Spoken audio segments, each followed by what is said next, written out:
Hey, give me a second, Timmy. Let me. Oh, sorry, John. Here they come. All right. Little bit of behind the scenes, everybody. Yeah, we're scrambling. We're scrambling. It's like the early days. It's showtime. We're getting ready. No, we're good. We're good. Hey, everybody. Well done, folks. Cool.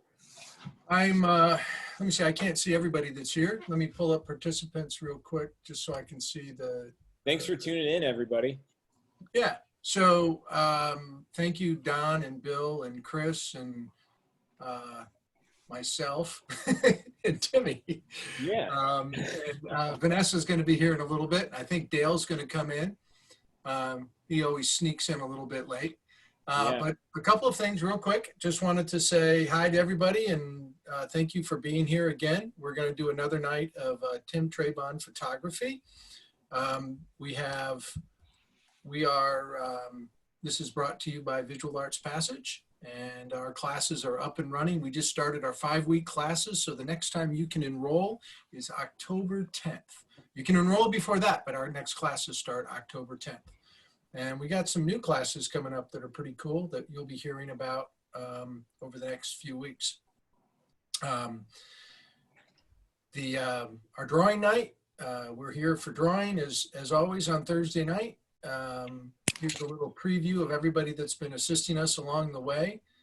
I haven't changed this from last week, so I got Chris Payne kind of in his own page. I'm going to have to rework everything to get Chris on the same page, but I can't say thank you enough to everybody that's been helping us along the way. It's been awesome. Thank you very, very much.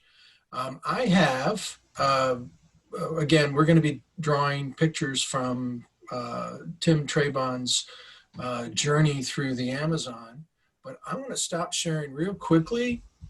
Give me 1 second here, and I'm going to put up a new share, and let's see, that didn't work. I don't think it worked.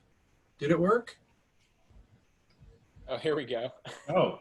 Okay, so I want everyone to say congratulations to Timmy. He finally pulled the trigger, and he and Gianna are getting married this weekend in the world's fastest wedding ever planned. Land speed record. That's right. And I just wanted to thank Gianna for saying yes. Yeah, exactly. The whole family. Here, guys, I'm gonna, because I'm not staying too long, but everybody will want to say hi. Guys, say hey. This is my bachelor party. and bachelorette party. And the bachelorette party also. And their dress rehearsal. And everything. It's the dress rehearsal too, yeah. And congratulations. wedding rehearsal, yeah. Well, I wanted to say congratulations. It's well deserved, and I love that shot of Gianna with the bottle of poison. Keep that in your memory. Yeah. All It's right. fun. So everybody, this will be the first drawing night I miss out on because I'm gonna have to hang out with some family. We're all wearing masks and everything, but yeah, I'm gonna miss hanging out with everybody tonight. Well, Timmy, go enjoy yourself. Tell your give your family an elbow or something at distance, and Well, hey, if you're in the audience, if things go sideways, message me.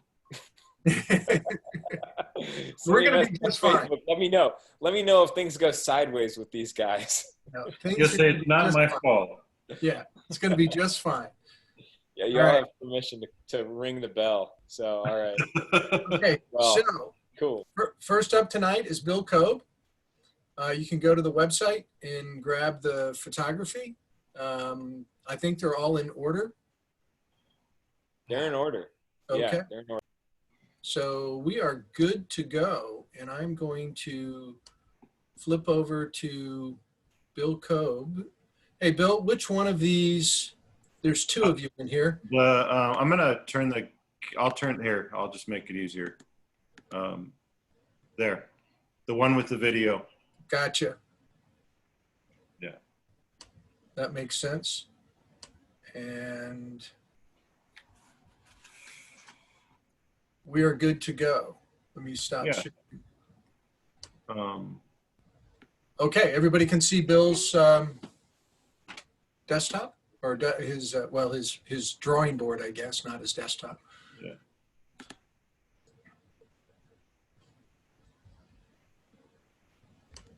So I think Hang on, there's text that shows up over the.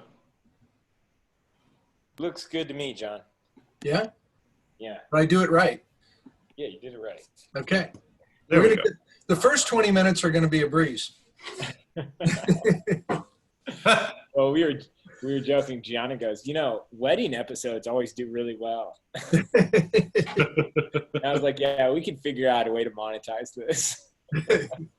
Well, that's next week. We got to have the exactly. photo reference Yeah, from the wedding. For $10, you can zoom in. Hey, that's one way to get Nick Vidros. Well, you know what? I want to give one teaser to the audience. I have a correspondence. I probably shouldn't be saying this, but I've been corresponding with two Cousteau originals, and I'm really excited. I'm hopeful we might have a surprise guest coming up. No promises, but maybe. That would be really cool. Yeah. So. And I think it would be really funny to have Nick Vidros come in and I could introduce him as a wedding photographer. Exactly. Yeah. Right.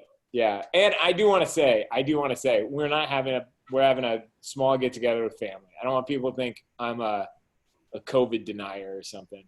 So yeah. It's under 20 people, right? Under 20. It's going to be 15 people, and wow. we're all separated, wearing masks. Got too many at-risk people in our lives. So anyways, just didn't want you guys to think I'm crazy. So you want to spotlight the other video? Okay. I can do that. There you go. So both videos are off. Oh, hang on. There we go. Is that the correct one? Yeah, that looks good. Guys, you're not inspiring confidence. It's like, what am I doing? Oh man. I keep going, all right, now I can log off. And I'm like, I don't know. Now I see somebody else being spotted. I don't know who that's. Don Kilpatrick, I think. Hey, John. I got it, Timmy. Don't worry about it. Don't pay attention to anything Bill's telling you. Yeah, they're making this difficult for me. All right, I'm good. Okay. Okay, so, I'm clicking I'm hitting the timer. This is actually the fastest we've ever gotten started. So cool. So I'm drawing Timmy's dad, and there's this nice profile picture of him sitting on what looks like the front of a train or something, and. Yeah, actually, I included the caption because he posted a caption with that when he shared it, and there's actually a really cool. He gives a bit of context to that photo. Let me read that, and so this says from Tim Trabon, Railroad of the Dead, a rusting locomotive being consumed by the jungle during the rubber boom in Brazil at the turn of the 20th century. A railroad line was attempting to be constructed. The goal was to be able to transport rubber to the Madeira River 360 miles away. 7,000 men died, mainly from disease in their attempt to conquer the jungle. The rubber boom collapsed in 1912 and the railway was abandoned. I had seen photos of Winston Churchill and Teddy Roosevelt riding the cowcatcher on locomotives. I wanted to emulate them, so I crawled up to the front to ride the 32 miles of restored track. That's cool. All right, so I'm gonna draw from that image. I'm basically gonna focus in on just kind of his kind of from below his knee, and I'm kind of diving in. I don't know how much of a likeness this will be, but I'll do the best I can.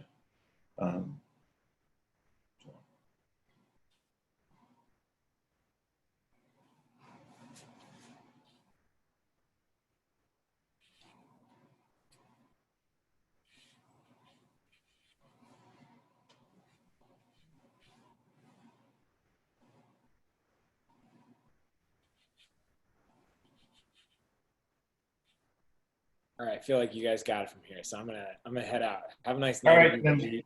Enjoy yourself, Timmy. Tell Everybody. everyone hi. Yeah, don't forget to tip your waiters, and please post your work. Post your work, everybody. Share it, please. I want to Yes. see it.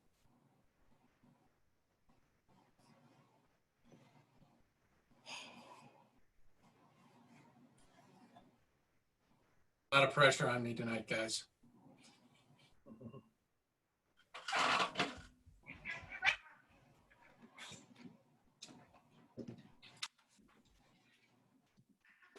My cats have decided to chase each other around the room while I'm drawing. So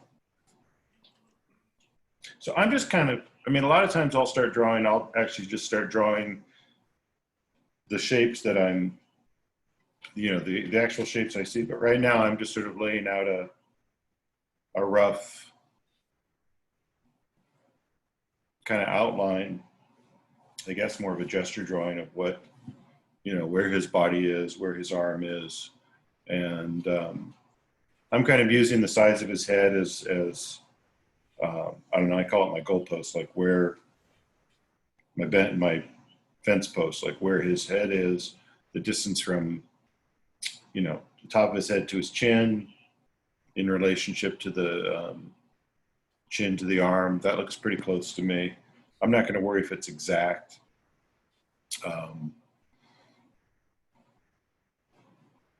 Just kind of more of a general sense of how those things line up.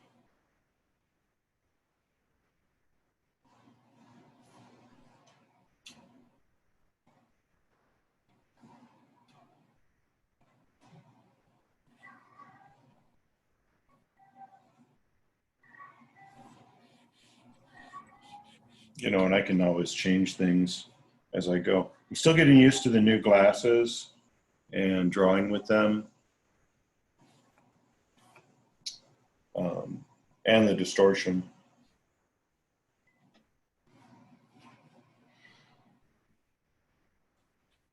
So now that I've got this general kind of shape mapped out, you can see I've got his arm mapped out. I've got his legs sort of here.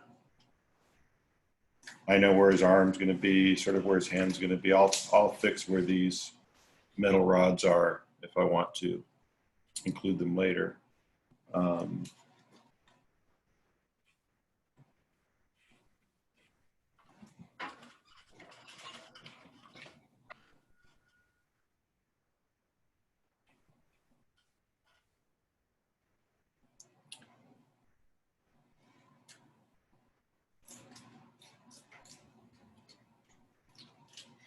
But one approach to drawing that I've used a lot and that I teach a lot is that you make a general statement and then you can refine it to a more specific statement. So which is what I'm doing with his face. You know, I've got the general shape of his head here, and now I'm adding, you know, more specifically the shape of his nose. And it's a little hard to see in the photo, like where his mustache ends and the bushes behind him start. So I'm just kind of guessing on that.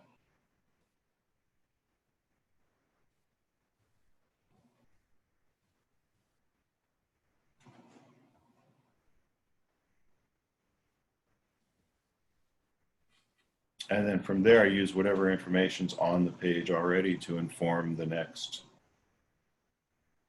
marks I make.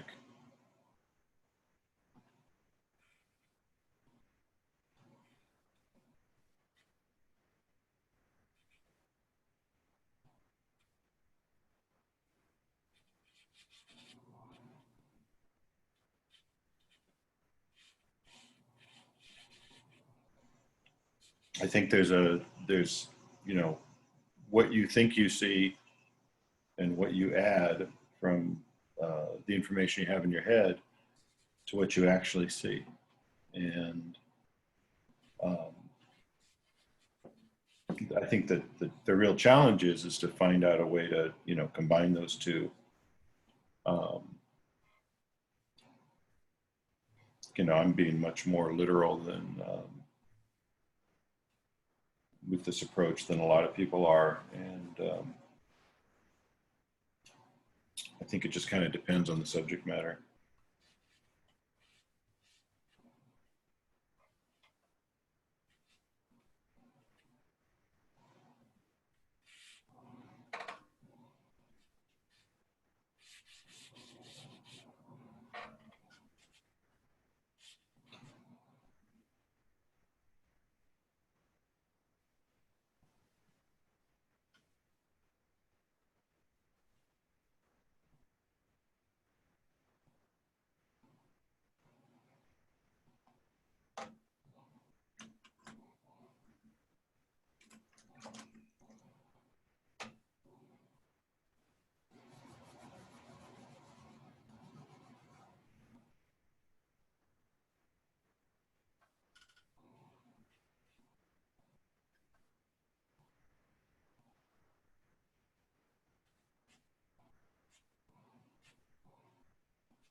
One thing that I like about drawing is that everything's a shape, you know, like his back arm, it doesn't really look like an arm. It's just this abstract shape, you know, a white shape against a kind of, you know, pinkish shape. Hey, Bill, I have a question for you. So you look at everything as shapes. Do you have any kind of associations you make as you're going through that process? You mean with actual, You're observing, are you making associations with the shapes you're seeing with other things to kind of help you key in on it? I'm sorry, say that again? Do you make associations with the shapes that you're looking at? For example, if you look at his arm and you see you're looking at it as a shape, not as an arm, how do you get to that point? Is that something that you kind of came to, or is that something that you naturally move towards?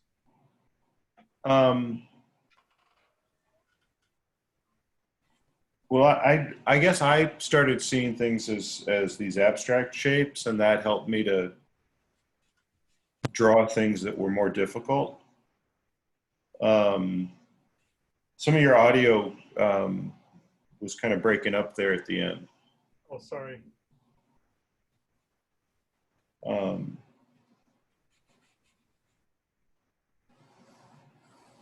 I just try to see them as sort of these, you know, these abstract shapes, and then the spatial relationships between them, you know, like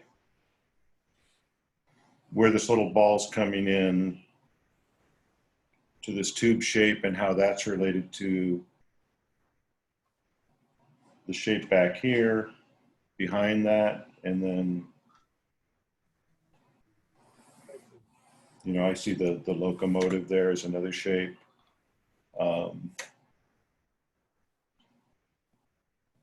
But you can see, like, I'm dealing with the large part of his forearm here down to his watch more than I'm dealing with it in terms of his hand.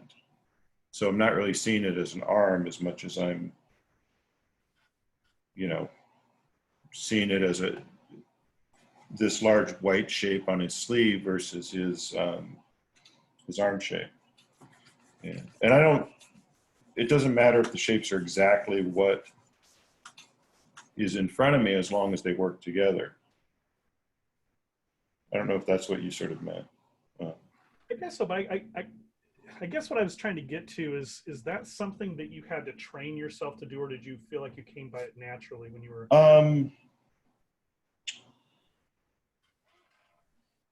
I don't know if it's something I trained myself to do or just something that I started to notice over time.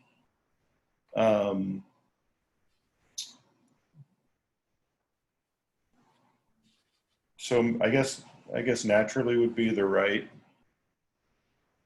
but it's definitely something that, you know, once I started looking at things that way and teaching that as an approach, then I pursued that more. And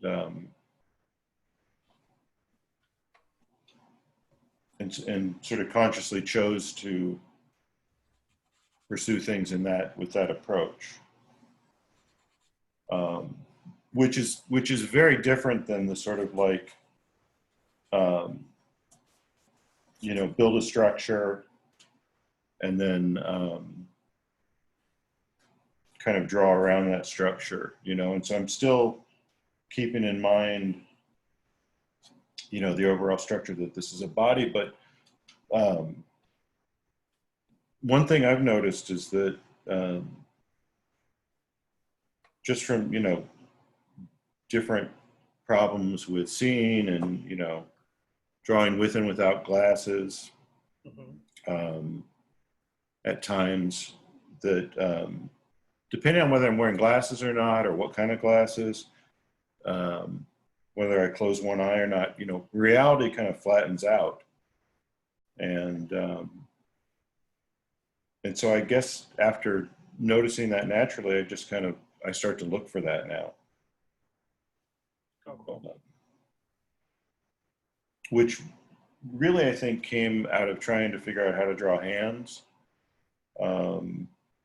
Because I don't know, I'm sure as most of you might agree, drawing hands can be really difficult, and or feet.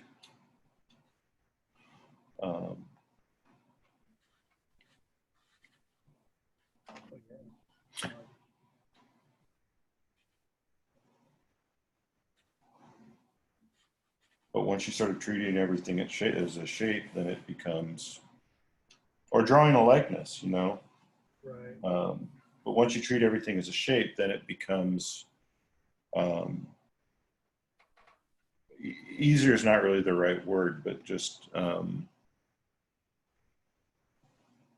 makes more sense, I guess. Yeah. Well, I know for myself, it's less intimidating for me to approach it that way, the approach that you're talking about. Right. Especially if it's someone whose face you're really familiar with, or someone who's semi well known, you know, Right. or you know, you've seen their face a lot, and you're like caught up in your idea of what they look like, and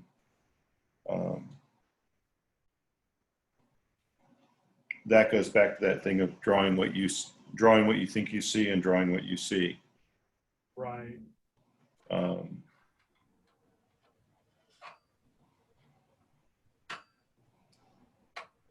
And I think that the main thing that's changed as I've continued to draw is that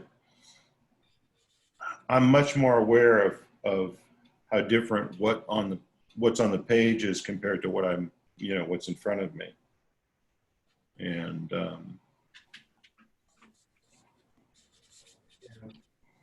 I think, you know, especially as illustrators, that's kind of what we do, because we use reality to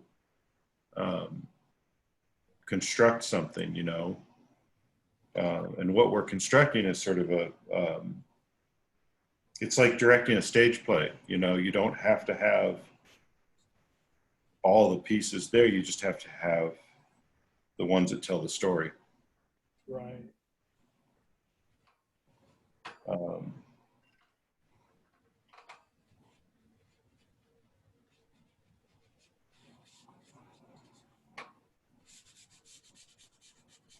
I see that a lot in caricatures.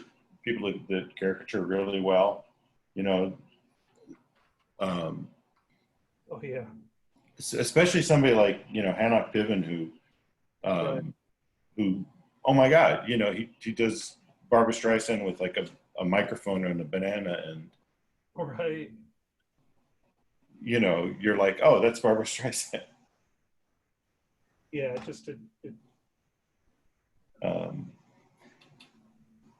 And I see a lot of, I mean, there's certainly many people who draw better than I do, and better than all, you know, more accurately than all of us. But can they tell a story? Can they, you know, focus on what the important things are that are actually going to tell the story? Yeah. And I think that's where problem solving and having to, you know, read text and pull from it and interpret it. I think that's where all of that stuff comes in. And Definitely. yeah, so yeah, funny things, like I'm drawing kind of at an angle from, you know, usually I draw more up and down, and so the paper's at an angle, so there's a certain distortion. To that too. So that sounds like the timer to me. It is. Take another minute or two. Okay. You know, so like from here, this is, if I were to paint this or whatever, this is enough information that I can now push things around and, you know, kind of indicate, you know, the hair on this guy and the size of his arms.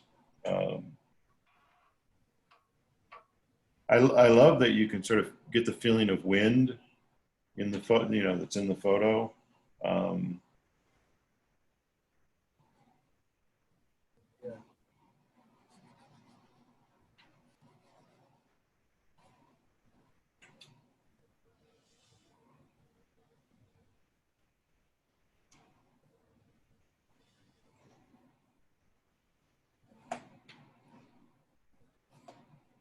yeah, so now we just start adjusting values and start, just start deciding where do I want people to look, and I might add different materials and different things.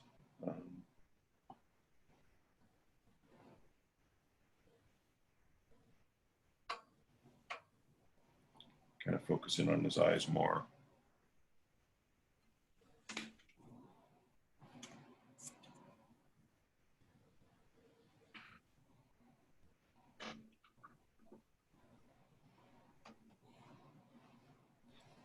I recently saw the painting Christina's World on, somebody posted on I mean, I've seen the painting a bunch of times, but the Wyeth painting Christina's World. And apparently Wyeth had drawn, I forget her full name, but his neighbor Christina, it's the woman crawling towards the house.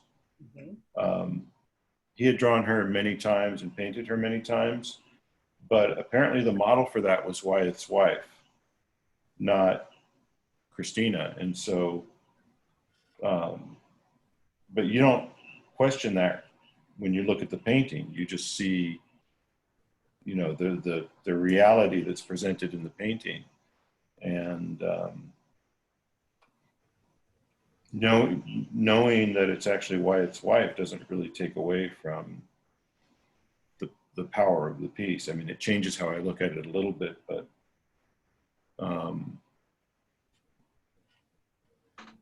that's kind of like the illusion that tells the lie that tells the truth or whatever. And so it doesn't really matter whether it's actually really this person or not, or really this thing, but is it credible?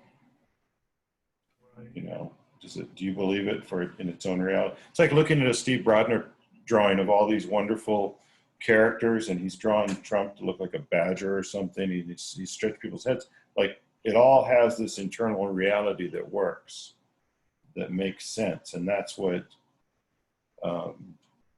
That's all I think that's really important. Does it make sense? Does it work? Does it function within the parameters it's set up as being reality? So, Yeah. Anyways, that's what I got. All right, you want to bounce around the room? Yeah, I'd love to see what everybody else is doing. Right when I said that, I was. Oh, here, let me hold this up better to the camera so you can see it. So that's what that looks like. It's very different from over there. Sorry about the camera angle. But Really nice. Very cool. so you can get an idea. So that's what I got down. Okay, so I'm gonna see if I can do this. Like, let's jump over to Don real quick. Oh yeah.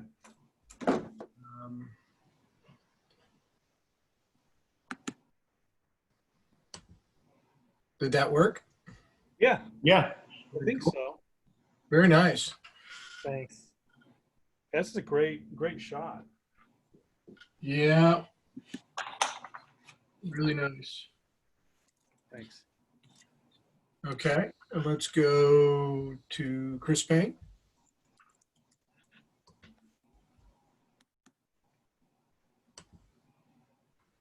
There's Chris. Beautiful, man. That's great, Chris. Oh, yeah, that's awesome. Oh, it's terrific. I love how you made his arm really small and focused it on his head. Yeah, the hair. Yeah, that's The hair. fantastic. Really beautiful. Thank you. Chris, you got it right. Tim was about 5'7" and weighed about 250 pounds. I was going to say, he looks like he's built like a fire truck. He was. He was just a huge guy with short legs. Let's see if I can spotlight my own video. I think that's why I made his arms so big, Yeah. Well, maybe I have to pin mine. I can't spotlight my own video. Um, if you pin yours, you'll see it. Yeah, I don't know if you'll see it. I can see yours in the. Can you? I can't. It won't let me spotlight my own video. Ah, looking beautiful though. It's okay. I'll just pin it so I can see. Wow, that looks fantastic. Yeah. Oh my God, I love that. Wonder if I can hit it. If I hit it. Actually, let me. It's Yeah. not.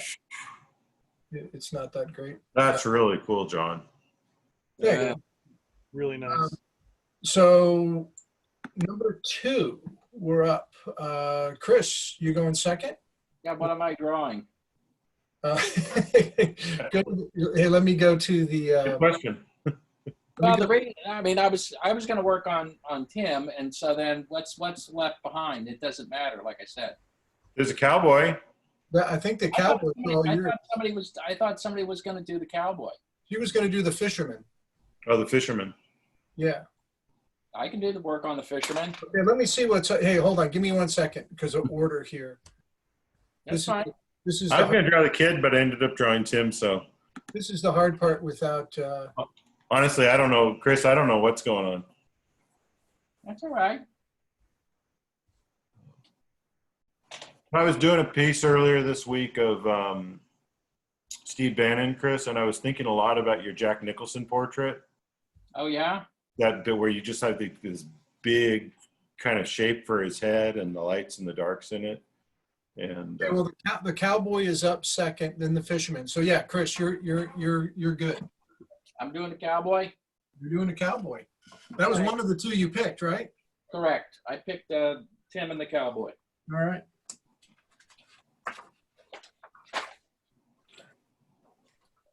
Let me get my picture of the cowboy up. So audience, post your work, and then we can. You'll see the next piece of reference as the second one. That's what we're drawing this time. So let me know when you've got the clock running. Okay, give me 1 second. Let me jump Yeah. back here, and I'm going to spotlight your video. And okay, we're good to go, Chris. Can you see it all right? Yeah, you see it fine. Okay. So I'll get started here.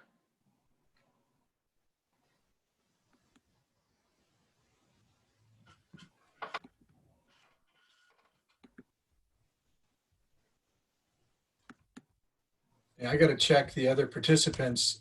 I don't know if Vanessa is here.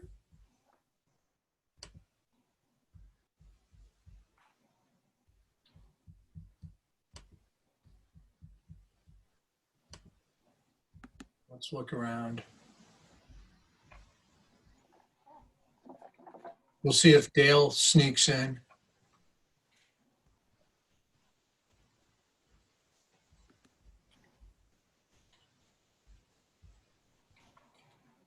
Wow, there's a lot of people here, Good. which is great. That's what we like. cowboy reminds me of something your dad would draw, John. Yeah, he liked cowboys. Well, not only that, but also like the shape of the hat and the dark face. Yeah. You know, the barely discernible face. And I'm messing around. I'm not drawing. I wanted to. I got to get to it here. It was interesting.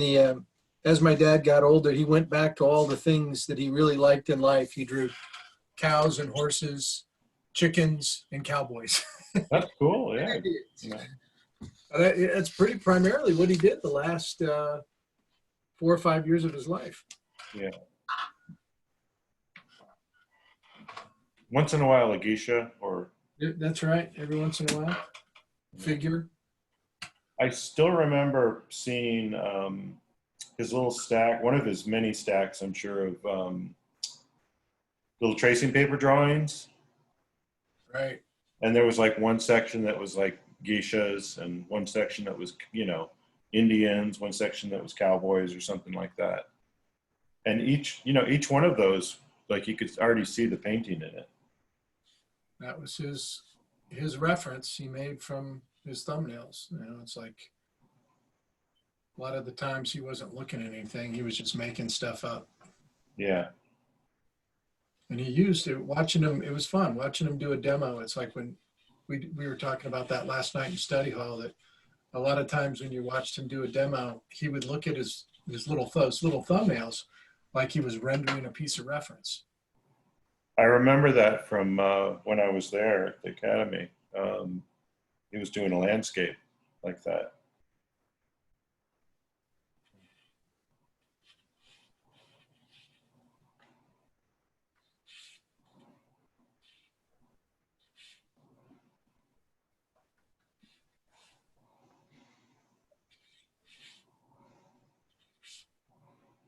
I wonder how much growing up in Texas had to do with being around farms and stuff and ranches.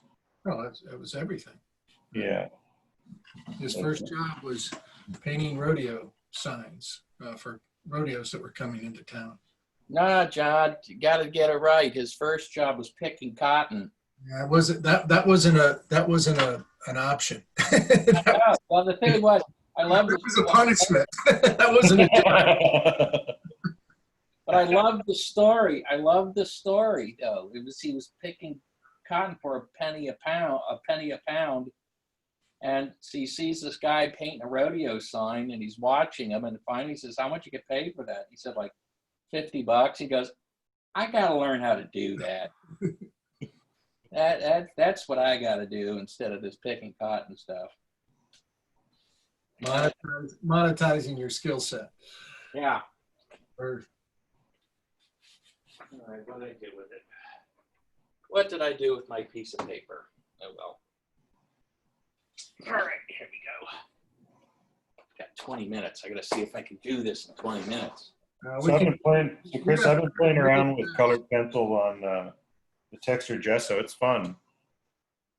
Well, the fun thing is being able to, take it. See, with some luck, that's why I took this guy, because I love the silhouette, but you can just see a hint of his nose in there. Yeah. Some hair. So I'm going to try to see if I can quickly get this guy in.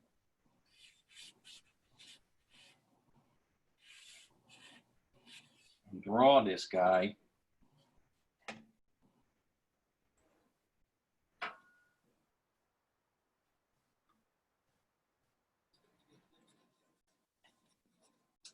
Okay, how fast can I block this in?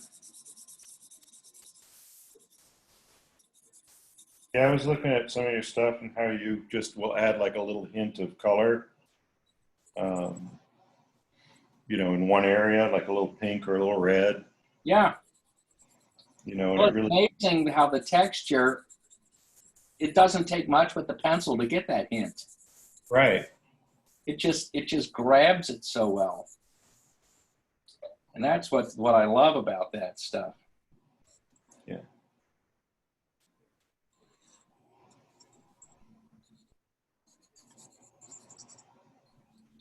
Most of the time when you're using colored pencils and sticking it on acrylics, it just skids right across. But that tooth that you get with that ultra matte medium is just wonderful.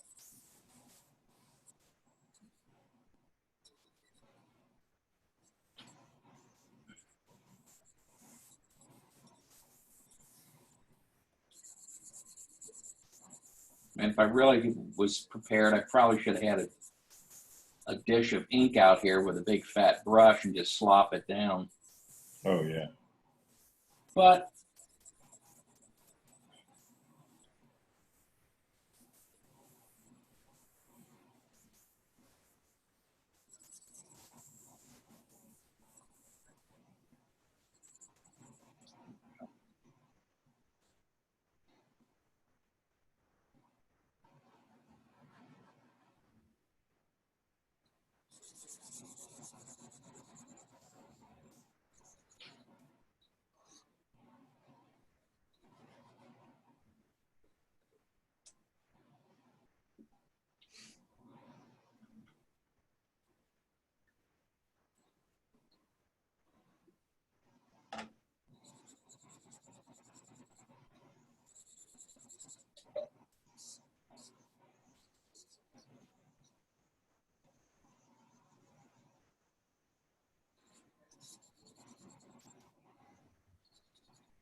So I hope you don't mind that I borrowed your technique this week when I was playing around. Hey, that's why I show it to people.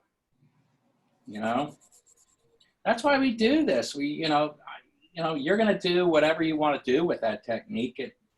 You have your own voice, and you'll use it in the way that works for you. Yeah. You know, you're not gonna try to make the pictures I make because you think differently, you draw differently, you design differently. So nah. Yeah, I mean that's how I see it. Like it's just it's just adding something to your toolbox. Yeah, and you're going to find the things that work for you. You'll keep them, and you might use them here, you might use them there. You may, whatever. Chris, I was just trying to do it exactly like you. John, don't tell him that. I just don't want him to know that. Over your shoulder. All right. I figured that was easier. That's working. I'll just do it like him. He's already figured it all out. So why not? All the hard stuff solved. Copy on. All right, I'll be right there with the paint.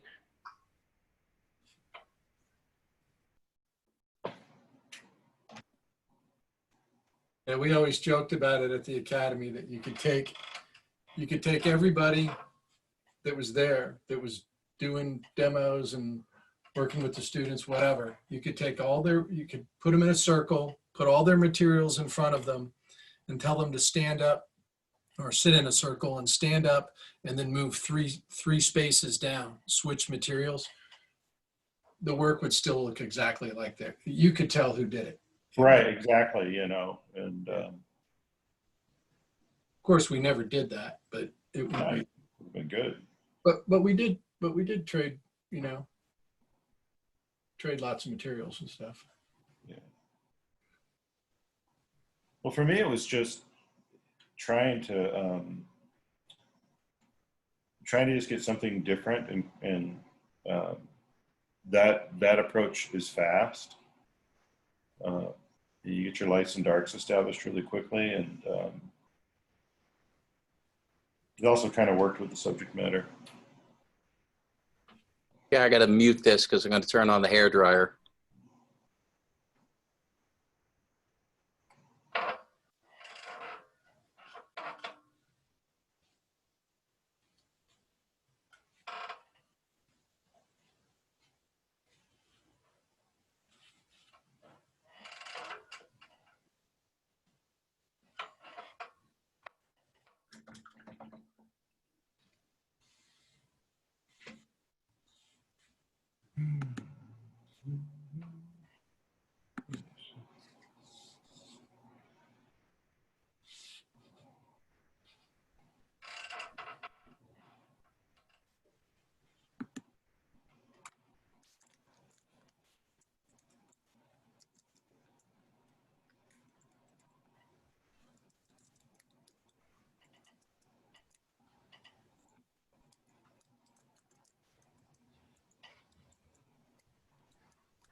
All right. So let's see, where's my reference? Here. Let's see if it's still there.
Yeah, see, I like how you're just stating that with just values right now, because you've got a mid-tone where his hat is Yeah. with the gesso and the paper, and you're just stating, putting a light in. So you got like this beautiful 3-value statement set up. And I mean, it's already perfect, you know. It has a real graphic, you know, you've got this wonderful graphic statement going. And my guess is that you're sort of making it into a tonal statement. Yeah, and then later on, you can add color and things like that. You can get, in other words, if you want to get more sophisticated with some of the, or more detailed with the values, you can. I mean, I can pick up some of the stuff of the hat there by pulling it. You know, I could see if I have enough time, I could grab some, blue with a brush and just crush that blue in back there. Yeah.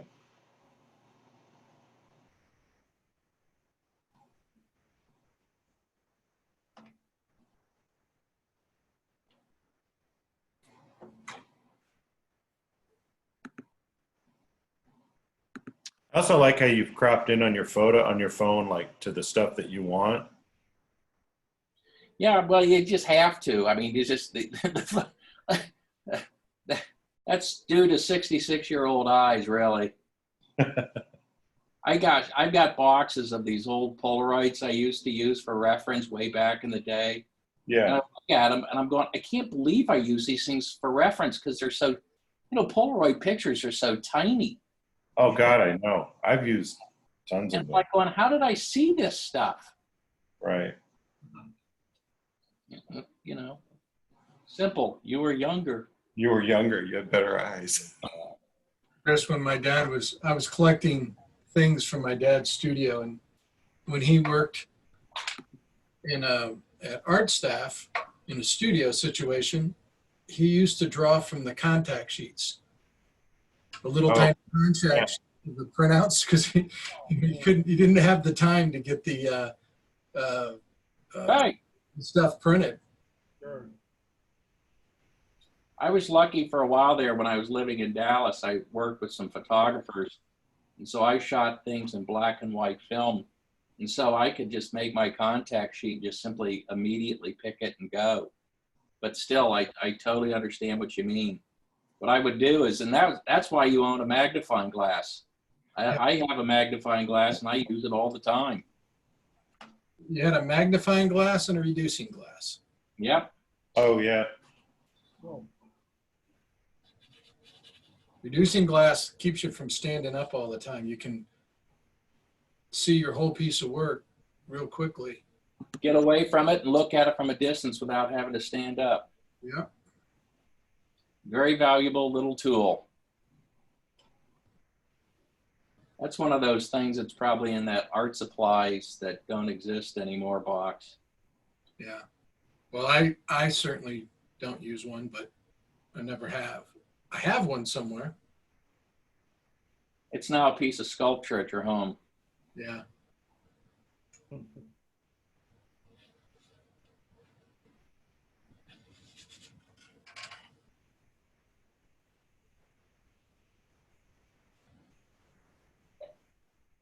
All right, let's get to the fun part here. Let's see if I can get this nose in and blow it up again.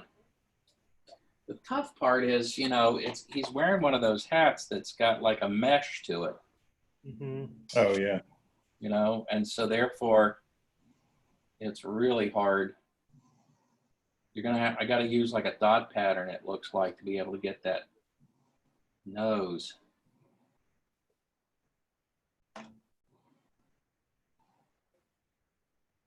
That's when I take my glasses off and pretend that doesn't exist. What's crazy for me is I've had cataract surgery in both my eyes, and after having that surgery, the surgeon was like, "Look, we can give you perfect vision at a distance or perfect vision close up," and I only have to wear my glasses when I drive now. There you But go. but with an artificial lens, there is a point where the camera doesn't go into focus, so it is pretty tricky. There's no way I could use small contact sheets or Polaroids. Not in a million years. See, my glasses are the opposite. They're only for really close-up work. Because my distance vision's fine. It's gotten better. So when you had your cataract surgery, you could see terrific when it was done? Oh yeah, I mean it's still great. I mean, I have really great vision, like up to about 5-6 feet, and it's really not that bad at a distance. And you know, it was shocking. You know, the day of when I got back, I mean, it was shocking how easy the procedure went, and it's been terrific. I haven't seen this well in a long time, probably since I was 16. Oh, that's great. Yeah. George had it done too, and I was just thinking.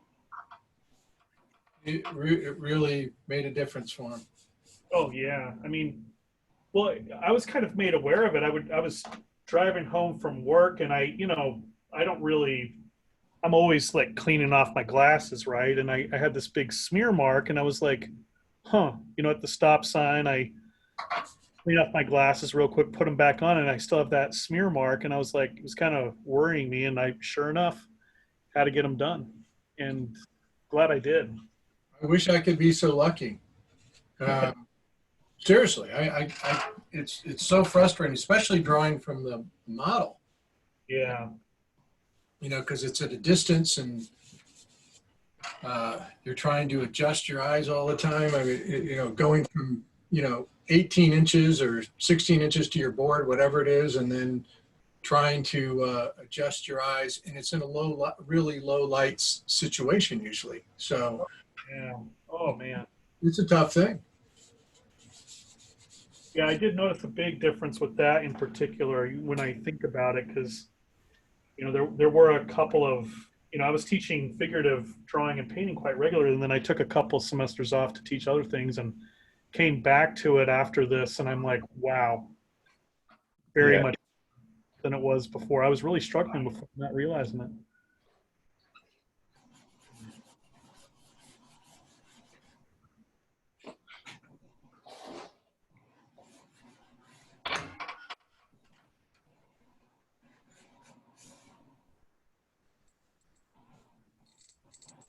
How you doing on time, Chris? I don't know, how much more time do I have? Whatever you need. Oh, just another minute or two. I'm just trying to get a little bit up here to just give people a sense of what's going on here.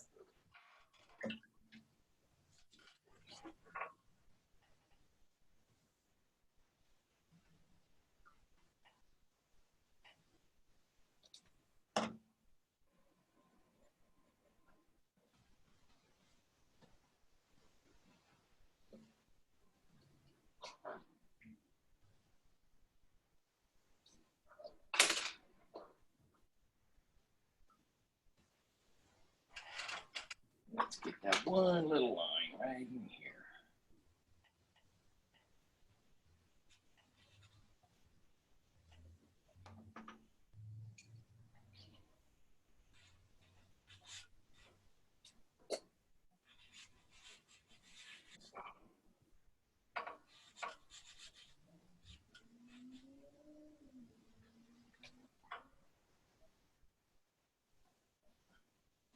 Guy looks like a character out of a spaghetti western. Mm-hmm. Yeah, I mean, see, so you can actually see detail in his face. See, I can't see anything. I mean, that's what I see. Yeah. Mm. So you see a little bit of. And I like the way John's approaching it too, where he's really softening the inside of the face. I can't even see any of that. So John, there's parts of that remind me of a Heindel drawing. Like in the collar and stuff. Glad you see it. Is that like appreciating my enthusiasm? Yeah. Oh, wow, you can see. Wow, look at that. You guys really got. Did you guys adjust that picture to get that little bit of detail of his face underneath that hat? That's funny. I print mine in black and white. I can't see anything either, Chris. I hardly see anything. I mean, I'm looking at mine on a computer screen, so it's, and I've Yeah. blown it up. I have an additional monitor that I've had to spend a lot of time adjusting back and forth over the last month or so. Has he got a mustache? Yes. Yeah. Yeah. Big old bar. Okay.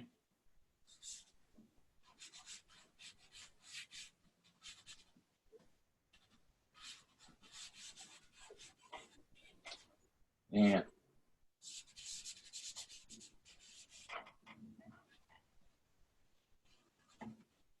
I mean, I can see a little bit here, but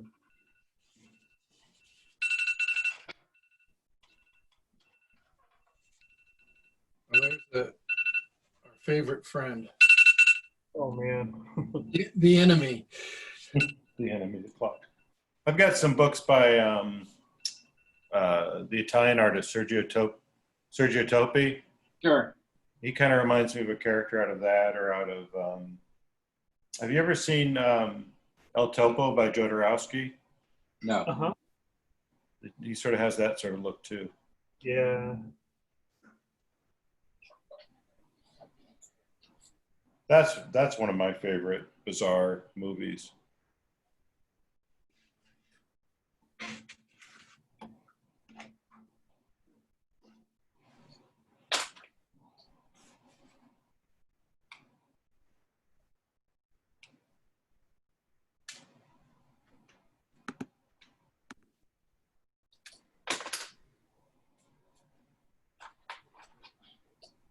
So he's got a handlebar mustache. Okay. Yeah.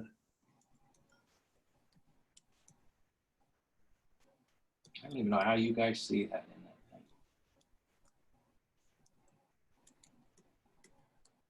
I looked out. I normally wouldn't be able to do that. It took me a while to adjust this dang monitor to get that stuff going.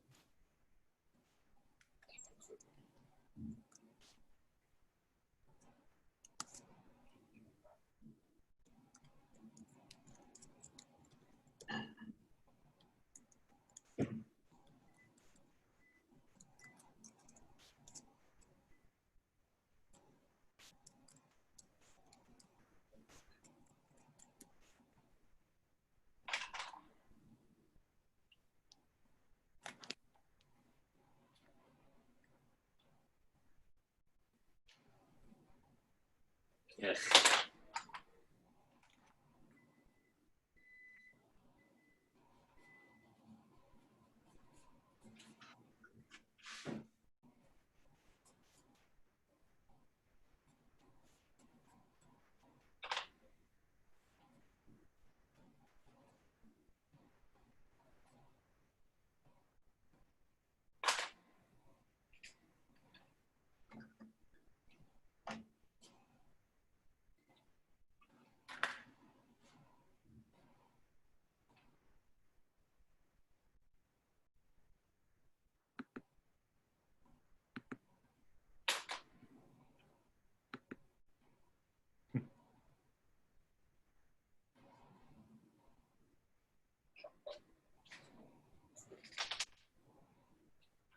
Are we going to go to the next one here and let us suffer in misery here with what we've done? That's fine. Oh, that looks great, man. Yeah, Yeah. so- So, let me see. Did anybody else come in? I don't know. I'm looking for Vanessa. Vanessa, if you're here, chat me, do something, yell, scream. I don't see your name on the list. Or did Dale come in? Let me see. No, he's not here either. Ah, We got Gary Amaro, and Chuck Todd are here. Okay, well, let's do this. Let's, oh, that's great, Chris. Yeah, that's fantastic. Yeah. That, handling of this guy's nose is going to be the battle for me on this one. I got to see it. That's the problem. I can't see it. So I'm just winging it. I'm trying to sit there and visualize.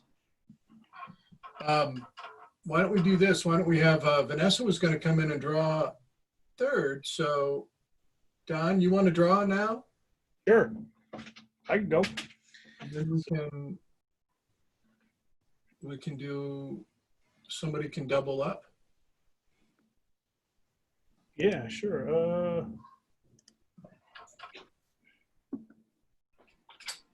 Yeah, so I got the Jacques Cousteau image here. Okay. Hey, we'll walk around the room here real quick. Give me a. Sure.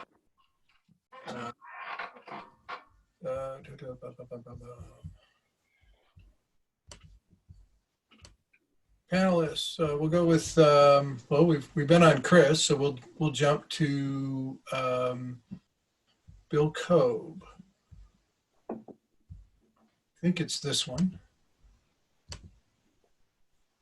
See Bill's work. Yeah, that looks great. Nice. Bill. Oh, yeah. Wow, you could see a lot of that face in there. That's great. I did Yeah. two of them, so. Oh, nice. And then Love that shape. we'll jump to Don. Very nice, Bill. Thanks. Oh, that's awesome. Very, Kind of struggled a bit. It was a tough one. That was a tough one. Yeah. That's cool. I'm still trying to figure this one out. So, Yeah. then I'll jump real quick. Show what well, I can't do it. So Ah, it's small. great. It is what it is. So I'm going to go back. Don, you're spotlighted, so you're ready to go. All right. Yeah, I'll get started here. Okay, no, wait, we're reversing just in case. What photo we're going to be drawing the fourth piece of reference. Yes, the Jacques Cousteau and his red parka. All right. So, can I just take one moment? I'm going to turn off my mic here. I just need to use my hair dryer for a second here. Your hair looks good. You know, I got to feather it. You know.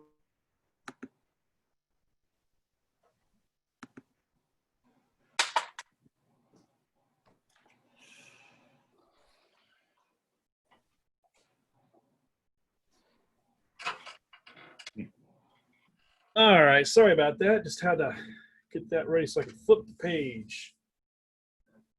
I really like this one. Really stood out to me. I really like the cool against warm, and that you know, his jacket just offsets, and you know the guy behind him too. But that red just offsets everything else that's cool in that image, and so.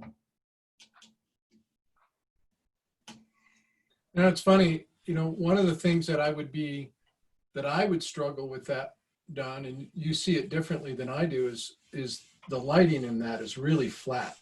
Oh yeah. And that's the kind of thing that will mess with me. Yeah, you know, we'll see how it goes for me too. I mean,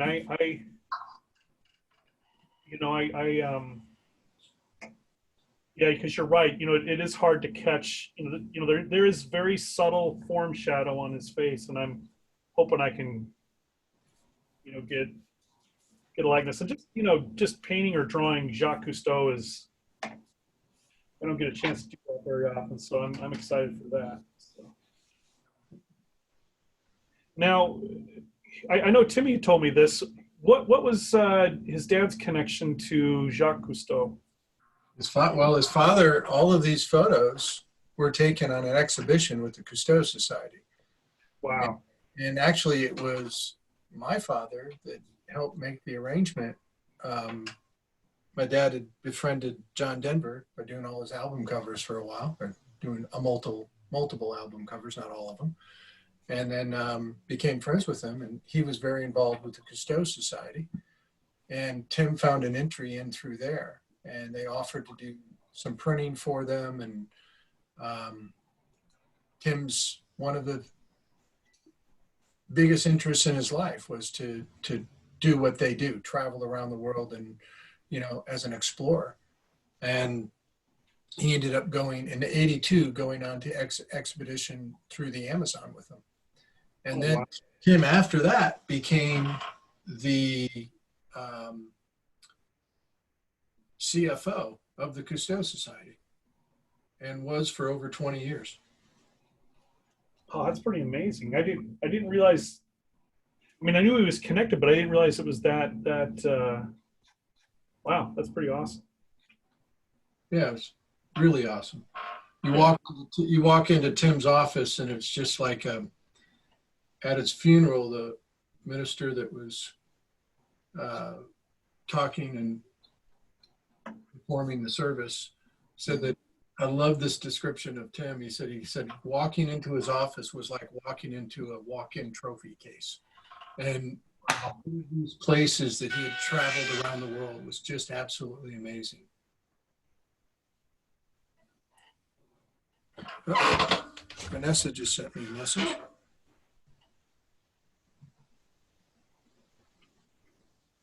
Oh, she's got Wi-Fi issues. Oh, dang.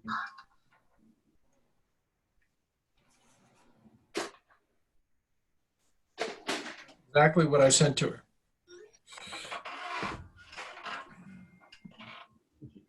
Is she able to tune in at all, or she? I don't know. She just said she's having Wi-Fi issues, and I.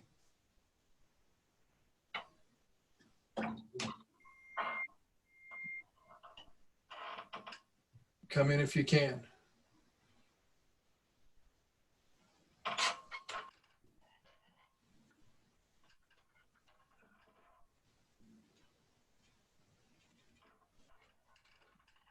Yeah, these are all so amazing.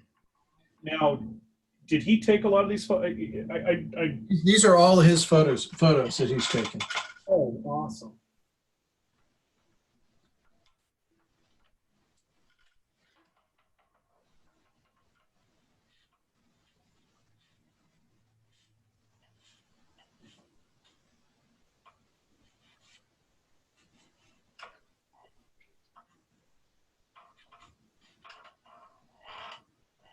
I don't know about you guys, but when I was a kid, I loved it when the Cousteau show was on. Yeah. I mean, that was just like magic. Yeah. I love the narrator. Do you remember the narrator? Yeah. He had such a great voice, Alexander Scorby. I liked the Wild Kingdom. Oh, Marlon. Was it Jim the flunky that was always like had to dive into the water with a crocodile infested river? Jim's now going to go risk his life with the crocodiles. Dive down under the boat with the crocodiles. You're just like, oh my gosh. Jim may not come back. Yeah. There'll be a new Jim next week if he doesn't. Yeah. He'll be fine. Yeah. It's like that scene in Austin Powers where Will Ferrell falls over the cliff.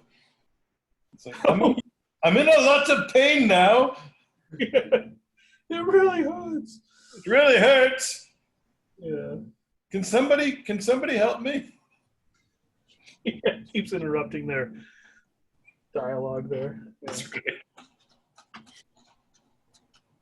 Yeah.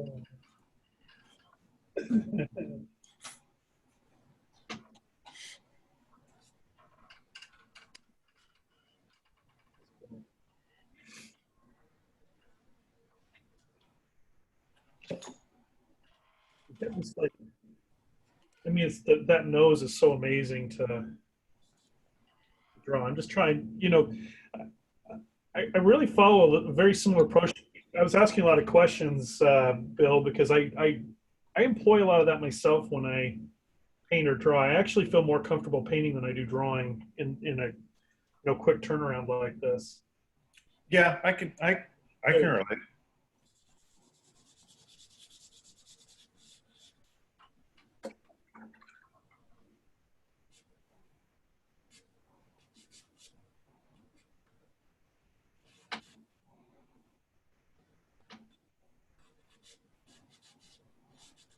I think lately I've become a lot more comfortable just using the pastels, the new pastels, than anything else.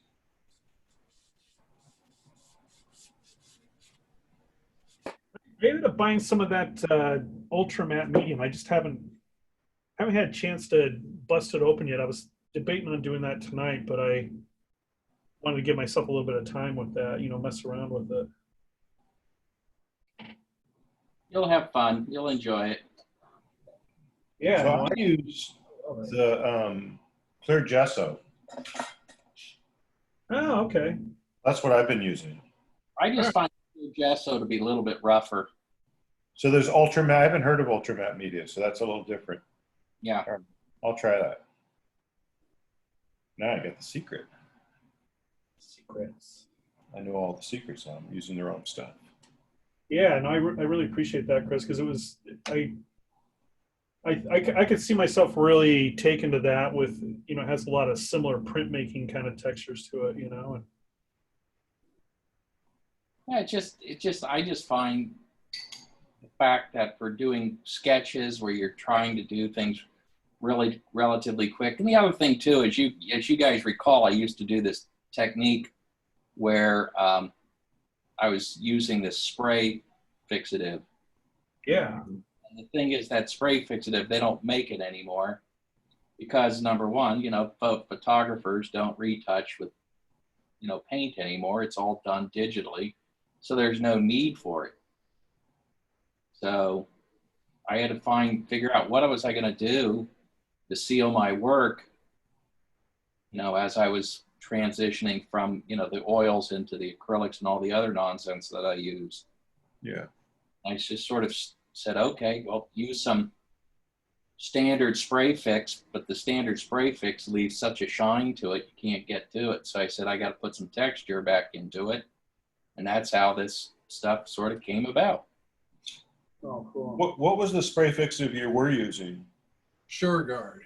It was called SureGuard, and then there was another one called McDonald's, and both of them were both out of Grand Prairie, Texas, both companies. Eventually, one bought the other one out, and then eventually it just went by the wayside because nobody's really was using it. I gotcha. So in the process, they quit making it and saved Chris's life. Yeah.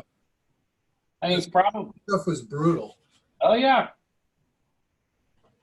The funny part was always, when I would send artwork to a client, they'd open up the package and that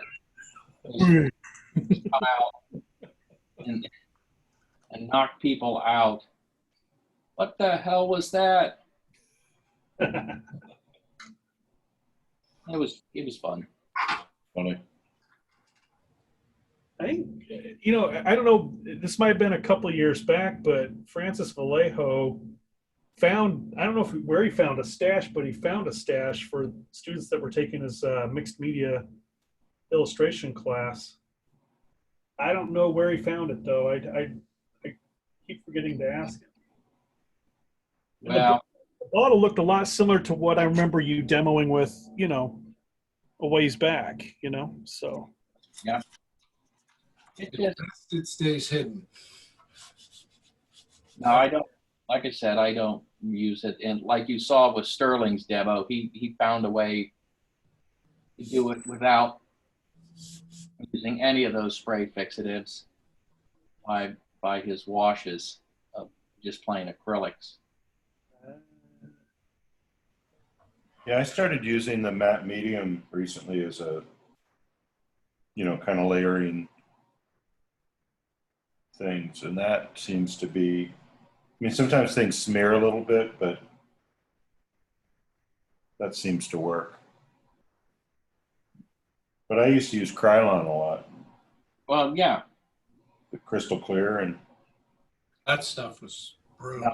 I don't use crystal clear. No, that's Oh man. yeah. It's like putting a piece of acetate on your drawing. Yeah. Well, I would do that, and then I'd put matte medium on it to neutralize it. And Oh man. give me a surface that I could paint on. But it's much better not Spraying with the crystal clear. Give you a surface to paint on or skate on. Yeah. Bill, you'll get a kick out of this. Greg Spolenka was doing a week at the academy with us, and he was there the same time as Fred Otness. Oh. Fred was about 75, maybe close to 80 when he was there. And Fred was doing this demo, and then all of a sudden he just reached over, grabbed a can of spray fix and sprayed it right in the studio. Oh. Greg was, just went. Oh. He was just like, "Oh, you can't do that. I mean, it's going to kill us. It's going to kill you." And Fred just looked at him. He goes, "I'm 80." Just, Right. Oh. it's so great. Oh yeah. Well, yeah. Right. It was so funny. That is hilarious. And I mean, I know exactly what you're talking about. I've spent some time with Greg. Yeah, he's a terrific guy. I always like Greg. Yeah. Very. He's trying to find a tape that works, like the old tape he used to use. Oh yeah. They don't make anymore. The way a lot of art supplies are. They don't make it anymore. I used to use the white artist tape. You guys ever? Was like a vinyl tape. Oh yeah. Sure. God, I love that stuff. And I found this Japanese architect tape that I tell you is amazing, and you can. I'll have to send you guys the link. I don't know. It's a little bit different. You guys know washi tape? no. No. It's it looks more delicate than it is, but I'm telling you, no paint can get through it when you tape off a piece. It's great stuff, and you can get multiple rolls off of online. Oh, that's cool. Yeah, because I've been jonesing for it, and I did a little extra digging, and I found it, and it works really great. I still can't get over when I watch some of those Gurney demos, and James uses that blue tape, and I can't do it. That blue is just it stares me down. It's rough with your palette. Yeah. It screws me up too. I And students, walk around. Students have their work taped off with it, and they're doing color studies with it. And I'm like, it's affecting your palette more than any other color on your picture. Is that blue tape? And they're like, "Oh, never thought of that." Yeah. Doesn't seem to affect James because I mean, my God, what amazing pictures that guy creates. Oh yeah, Who's this? James.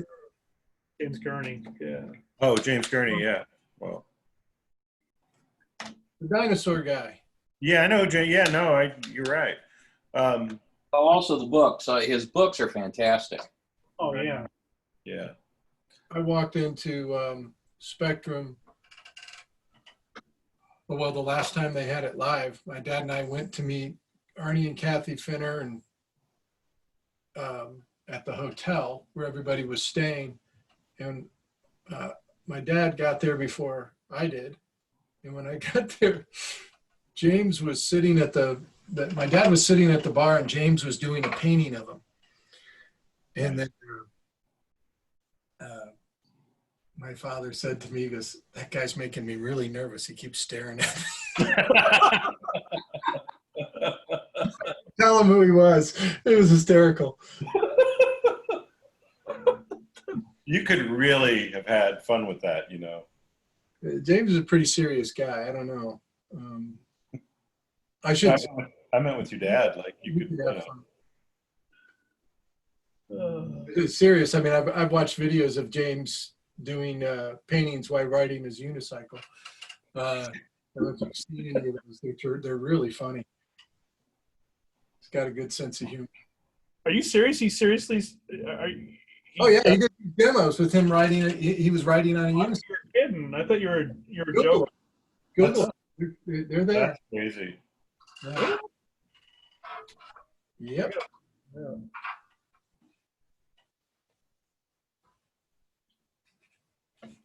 mean, I beginning painting class I teach. That's the textbook I require students is his color and light book. I mean, it's really just straightforward, direct, applied color, you know. Language you can understand. There you go. Not talking over you. Yep. Well, and, you know, and what I love is you understand right away why you're doing, you know, why are you working on swatches, you know, and I can't tell you how frustrating it is for me to recall, you know, as a student doing those exercises and the instructor not contextualizing it. No, exactly. And you're just like, why am I doing all these stupid swatches? Yeah, and you don't get the context or the point of it. And I'm telling you, I really wish a text like that, you know, existed when I was, you know, a freshman. So. No, I mean, it's the same thing. Yeah, you just simply do the little swatches. What the hell is this for? Yeah. Shut up and do your swatches. Yeah. Stop talking. Enjoy it. It's good Yeah. for it. You're lucky you get to do swatches. And that was color, the extent of color theory. Seriously. I was You're right. Yeah, you're right. When I was teaching at the Art Institute, I had to look at a class, and that's what they were doing for color, and I was just like, I don't get it. I seriously didn't get it at all, and to this day I don't get it. It wasn't even about, you know, it wasn't practical. Color's got to be practical application as far as I'm concerned. I couldn't agree more. How does this work for me? Yeah. Brent is the man. Yeah, you guys have a terrific thing going with that. I really, I mean, that's if anybody's out there debating whether or not to do that, I'm telling you, it's like, it's worth every penny. Oh, yeah. I remember coming down to Sarasota and watching him do that. That was mind blowing. He used to, when he taught the class to begin with, he used to say, well, John showed me how to do this. And he kept saying that. And it's like, I don't know what the hell you're talking about. Maybe he has really vivid memory or dreams or something. Must have been another John. Well, you know, the color flats exercise that you guys do is, I'm telling you, that's another, the students that we've had that have attended the academy or that are taking visual arts passage, I see the difference, and you know, they apply that, and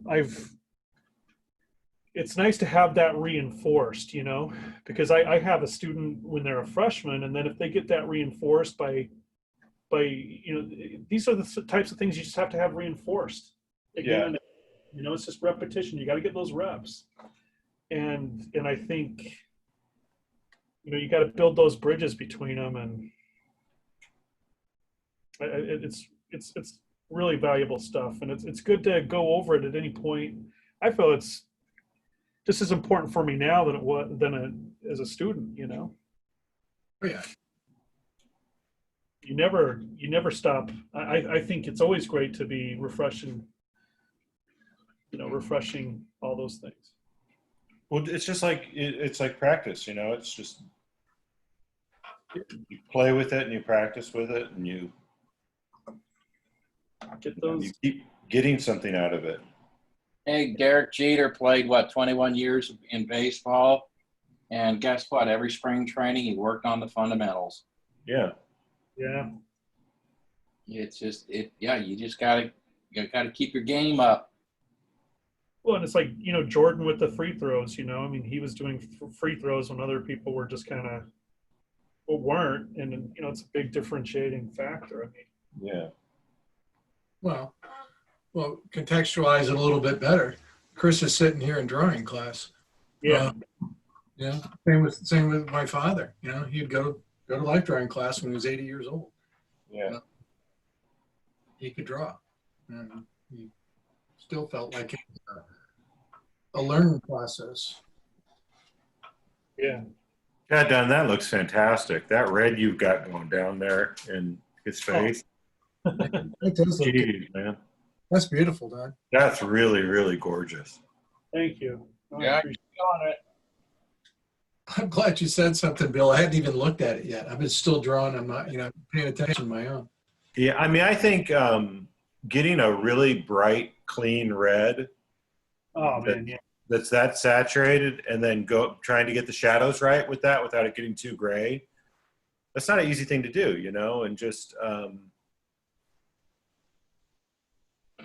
Well, it's kind of what I'm trying to do here is put into practice when I'm, I teach. We have a class. It's a beginning figure painting class that builds upon the other beginning painting class I have, and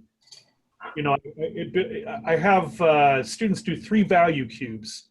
The color. They mix to the color. They mix the darkest dark and they mix the lightest light, or as good as they can, right? right.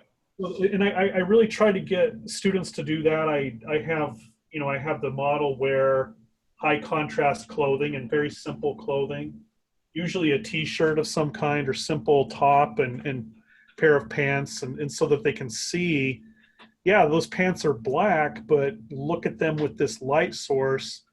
Right. And notice the fold shapes, the form shadows, the cast shadow, all that stuff. So speaking of your school, Don, Yes. on the phone with Terry Brown today, who's going to be speaking in our illustration classes this weekend. Oh, cool. We're also trying to put together a history of illustration class. Oh, awesome. And he said, "Hey, I just saw a post from Francis Vallejo. He just graduated. He just got his master's degree." Yeah. He just, Yeah. I mean, the other day, maybe a couple days ago. Yeah. Finished it. I'm really happy for him. That was tough. It's takes on a lot and balancing a lot. So He said he took it from 5 years to do it, which is, it's commitment. yeah, I'm really, really happy for him. He's had a lot of, he's kept pretty busy, with some of the assignments. He's had some pretty great projects come through in that time period, and I've always been trying to advocate on his behalf, saying, hey, let's give, kept putting in that, because when he was first brought on, they wanted him to get that degree, and I kept pushing on the leadership, saying, hey, this guy, we got to give him the space to work on his career. Yeah. And he's done some his work continues to amaze me, but he's just not only an amazing artist, but really truly an amazing person. So Yeah, he is. I said this about Francis after being around, when he won his medal at Spectrum. He and I stood on the stage and hugged and cried for 5 minutes, and he won his gold medal in 2016. I got in the number 16 or 20. Excuse me, number 26. And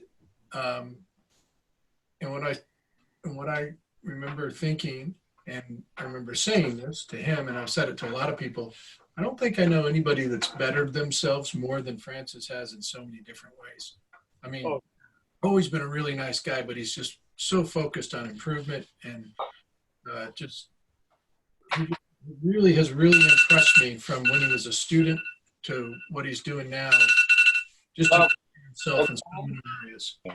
I remember seeing his first seeing his work at Ringling. I think he was a student of George's, right? Yeah, he went to the academy. Went to the academy twice. Yeah, and it was pretty impressive. That was more like 10 years ago, 10 years ago. It was impressive then. yeah. Remember, John, you got to tell everybody the trick that Francis did to get so good. Hard work. He worked harder than anybody in the room. That's right. He did that. Yep. He worked. He earned every bit of it. Oh, every dang bit. Yeah. No, and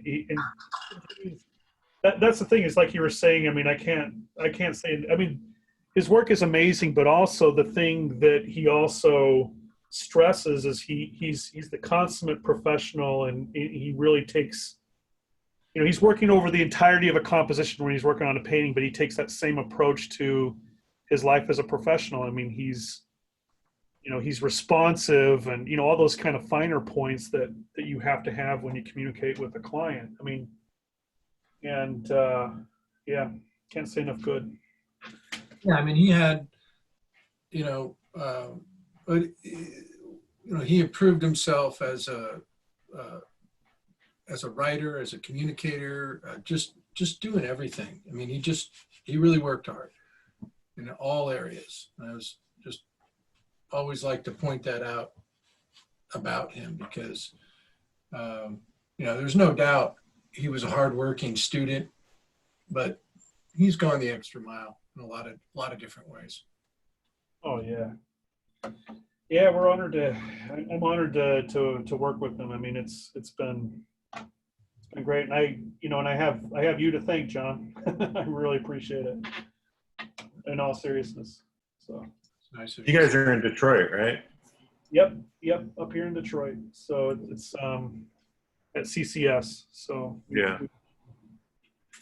we've really been lucky to have him, and we have other great instructors as well. But he really brings a lot to not only the department but the college really, and has done a lot to improve the college. So and continues to do. Yeah. So yeah. I think our timer went off, but that's take what you That need. looks great, man. Thank you.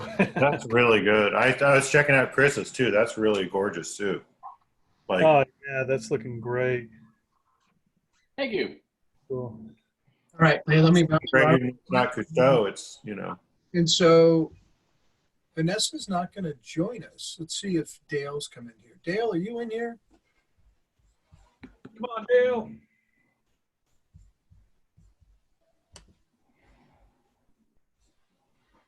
I don't think he is. Oh, So, Chris, you want to do another one? Okay. Sure. Fire away, man. Page here. Let me get a page opened up. What are we going to draw? We got the fisherman. Got the fisherman. Yes, I have the fisherman here. Open them up. yeah. That looks. I avoided his face. I like the shape of it, and I didn't want to. I don't know if you can even see that.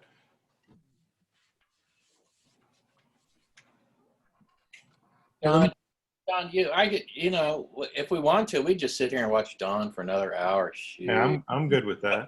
This is like that. Looks like one of the Kerner paintings by Wyeth. They're going there, man. It's got so much stuff going there. Man, thank you. Man, I gotta follow that, huh? Jeez. All right, Good. that's golden, man. Really is. Beautiful, Don. Since this is a full figure, I'm gonna get a larger piece of paper. 9 by 12 isn't big enough. I need to get the 11 by 14. Nice. So, Don, you've been off for a few weeks. Yeah. Like, you're away from something for a few weeks. You come back really strong. Thanks. Thanks. I was worried. I'm feeling rusty, but this is really. I enjoy. I taught a workshop for that time I was away, but I really miss not being here with you guys on Thursday nights. This has been really amazing and therapeutic for me, and gets me back to what we were talking about before. It gets me back to the fundamentals of what's most important. So yeah. It's funny. I'll tell you, John. I mean, I've been so tied up with school and stuff. I tell people this is my time. I get to draw. I mean, if you notice on my Instagram, I haven't posted. I mean, some of the stuff I post is old stuff because I'm so sorry. I mean, I'm just, man, this is my time to get to draw. Yeah. Yeah, I wasn't planning to be able to do any drawing tonight because I knew Timmy wasn't going to be here, and got a couple in anyway. Try maybe get a third. All right. Tell me when you're ready. I'm ready whenever you're ready.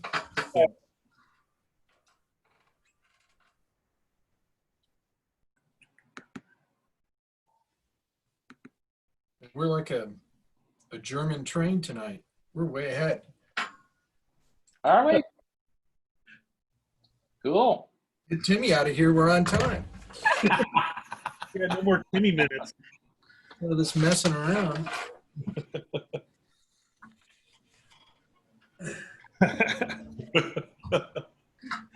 Gonna come back to haunt me, by the way. You're going to pay the price for that. Oh, I know. He's gonna be watching the video. It's all gonna be good, and then it's like, what? He said what? Oh, he's delusional. He's getting married. He's not thinking clearly.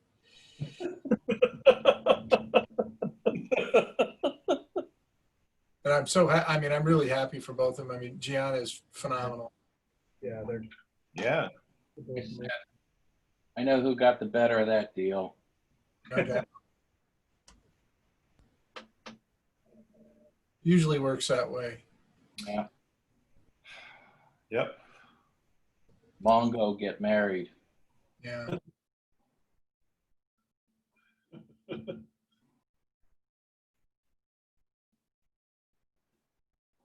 There's a Judd Apatow special where he's doing stand up and he's talking about that. And he's like, he shows a picture of his wife, Leslie Mann, and he's like, all I see here are beautiful women and trolls. You know? Like there's me, there's fat me, there's Asian me, you know, there's short me, and he throws up a picture of Leslie Mann. He's like, look, that's my wife. She's she's a cover girl, and look at me. Wow. I definitely got the better end of the deal.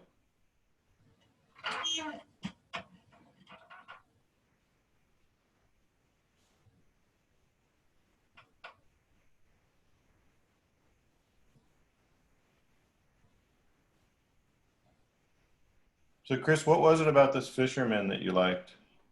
Look at the shape of those legs. Yeah, Look at the gesture of the guy. he looks like a Jack Kirby dude. Tommy. You know, you just, yeah. The thing is, and again, it's a little hard for me to see because it's small on my phone to see the detail. He's like got this thing in his mouth, you know. Yeah. Okay. Hey, Chris, how long would it take you to turn your autofocus off? Turn my autofocus off? Yeah. Oh, crap. Let me see here. Since we're way ahead on time. Okay, I got it. Did the rest of you see that? I mean, it kept getting in and out of focus. Yeah. I want to see Chris draw. Is that okay? Yeah, I think so. Well, I can't tell. Put your hand on it and move. Is it when I move my hand, it goes in and out of focus? Yeah, we're Yeah. good. Just leave it there. Looks good from my point of view. Yeah. Well, it makes a lot of difference. I mean, I didn't realize how light the first part of your drawing was either. Well, it's relatively because, there's a lot happening in this thing here. You just, when you're working on a head, you can just whack in a shape and go with it. It depends. And again, it depends on the person, like I'm working on a piece right now from Wuthering Heights because, yesterday was Laurence Olivier Day on Turner Classic. And so I posted an old drawing I did of him from The Entertainer. And I've always been wanting to do one from Wuthering Heights. I love that movie. That was my first book cover I ever did. Oh, really? That's cool. That is. So anyway, I mean, Merle Oberon, trying to get Merle Oberon. You know, This, Really? I'm looking closer at this reference on this fisherman. I'm not drawing. I'm watching Chris. This guy is ripped out of his mind. I mean, he's super strong. Yeah. He's been throwing that net and pulling it in the water, 10,000 times a day for the last how many years? yeah. Extremely muscular. Yeah. Yet you can see that he's been doing it a long time because you look at his face and there's so much character and wrinkles and shapes and Yeah, absolutely. that going on in that face. I mean, it just hardest thing is trying to keep your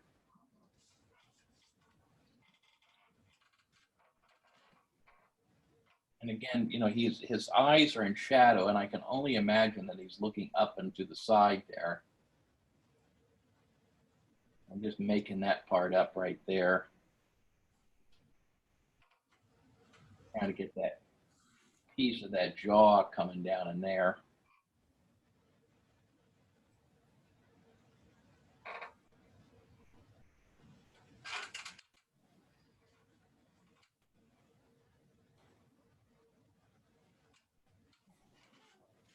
I like the way he's planted in the boat too, like he's just right on the edge. Oh yeah, but look at how he's anchored himself, the way his legs are positioned. Yeah. I mean, you could come in there and bull tackle him, and he's barely going to move because he is hunkered down, shall we say?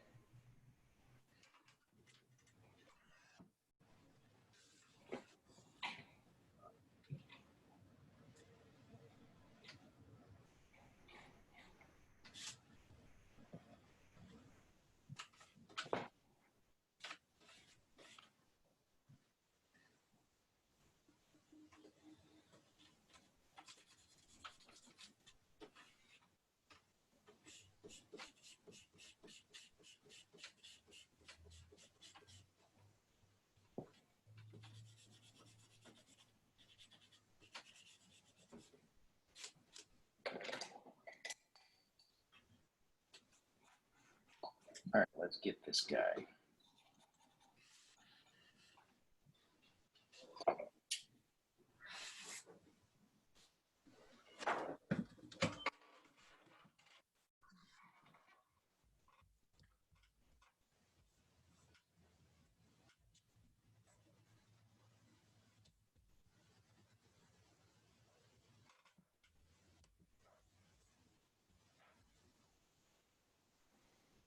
I heard the doorbell ring for our room, and I knew it had to be Dale Stefanos, and it was.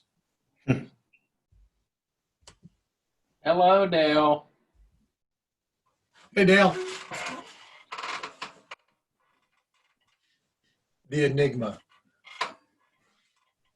Hey, Dale. Did someone say Ray Bonilla? Ray? Hey, everyone. You Sorry, I'm a doing? little late. I thought I just finished up my class. Thought I'd join you Oh, guys. Thanks for coming in. My pleasure. Maybe Dale got in here a little bit earlier. I didn't know it. But Let the record show I beat Dale. Hey, Ray. How's it going, Ray? Hey, Don. Hey, Bill. Hey, Chris. How are you? I'm doing good. How about yourself? So you had class here, just got done? Yeah, I just got done. Yeah. How'd Yeah. everybody do today? Is this first day of class? First day of critiques. So it's usually this is I call it the expectation setter. Sometimes it's fun, sometimes it's not fun, depending on the expectations, right? How you guys been? Good. is this when you totally just shoot down their dreams or ambitions? This is what's I mean, gonna- I'm nice. I'm funny about it. Yeah. I only do. You mean like Bambi versus Godzilla funny? Yeah. Bambi versus Godzilla are funny. Yeah, I'm more. I'm not as scorched earth as Don probably is, but Not like whiplash, huh? You're not going whiplash on them. Not whiplash. No. Again. Everything's remote, so if I throw any chairs, they're my own personal property, so I can't throw any drawing tables or anything like that. Well, tonight, Ray, we don't have any Timmy minutes. So I heard, yeah. So Timmy's growing up. I can't believe he's getting married.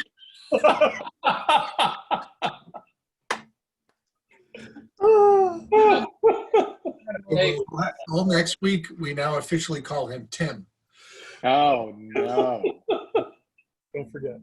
Was there like a quorum over this thing, or is it like a voting process? How did this? When you came in just now, so Yeah. I'm blaming it on you. We don't have to. I mean, is it more suggestion, if anything else, or? walk into that fan blade, brother. Yeah.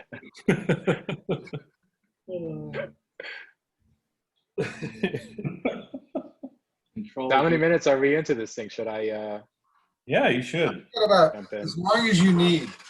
Because I'm running this tonight, and we are on time the whole night. Oh, man. Oh, This is great.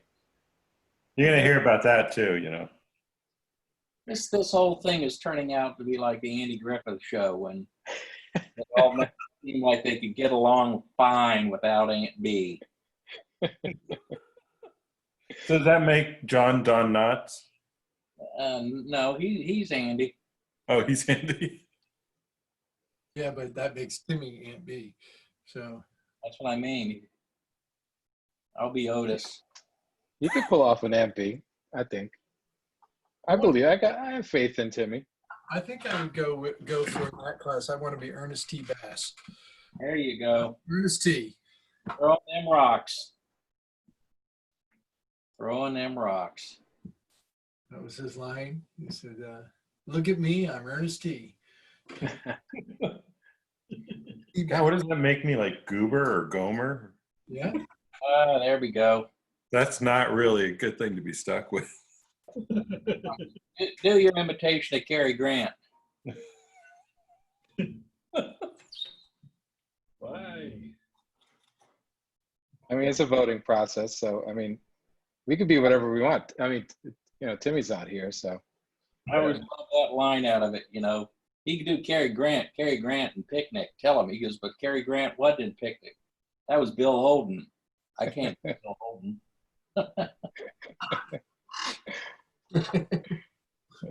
That's great. So, John, I figured out a way of doing digital without taking over the screen, sharing the screen. Ooh. Oh, nice. Very nice.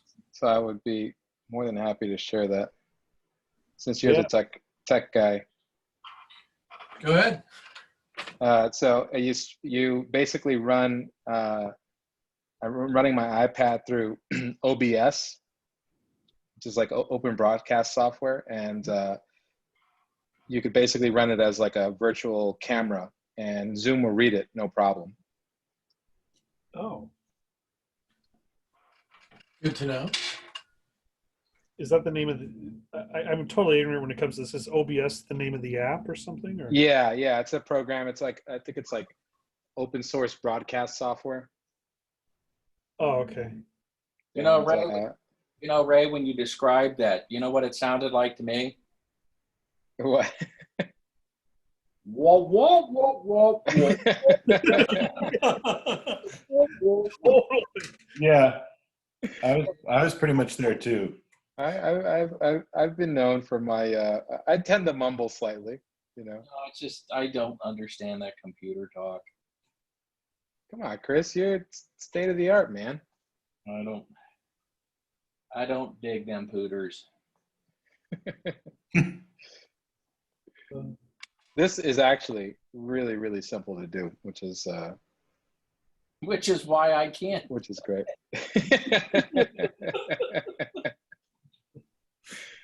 So I'm guessing Chris, I'm gonna put you down as a maybe. Okay. Make it feel even worse. It's actually really simple, Chris. Learning my weakness. Well, we'll put Chris down as a maybe and Bill as a soft yes. How does that sound? I'm struggling just to learn to use Blackboard, and then there's this other program we're using, and what is it? What is that thing called? OneDrive. Now I'm using OneDrive. And now I'm using, oh God, this stuff. Yeah. I'm telling you, software people, they are worse than crack dealers. Yeah, that's. You really need this one to go with your HD camera. This will really make it look good. Yep. I think it looks good now. Okay. Yeah, we need to. You know what? Just jump, Chris. Just jump straight to VR. Just don't even jump. Skip this generation. We'll catch you on the other side. You know. I mean, I'm just trying to get along here, man. Just trying to get along. I hear you. So hold on. So you ran that. Basically, you have your iPad. Gosh, you got to explain that to me again, man. Well, I'll just let Chris explain it. I think Well, first pretty of all, much. Yeah. I mean, Tom, here's your problem. You actually want to learn it. Yeah. That's the thing to try. It's just, God. Yeah, Don, come on. Don't. I mean, the cool kids don't. I mean, I'm in the back of the bus. I'm giving up on this. I'm in the back of the bus with Chris. No, so It's like Monty Python, man. Run away. Run away. Run away. Don't make me. I don't want to do it. Oh man. well, Chris, just in case because you're so interested, I will repeat it. Go for it. Go for it. So you download OBS. It's free, and it's the broadcast software that everyone who, if you're familiar with Twitch, Yeah. all the Twitch streamers use OBS. Yeah.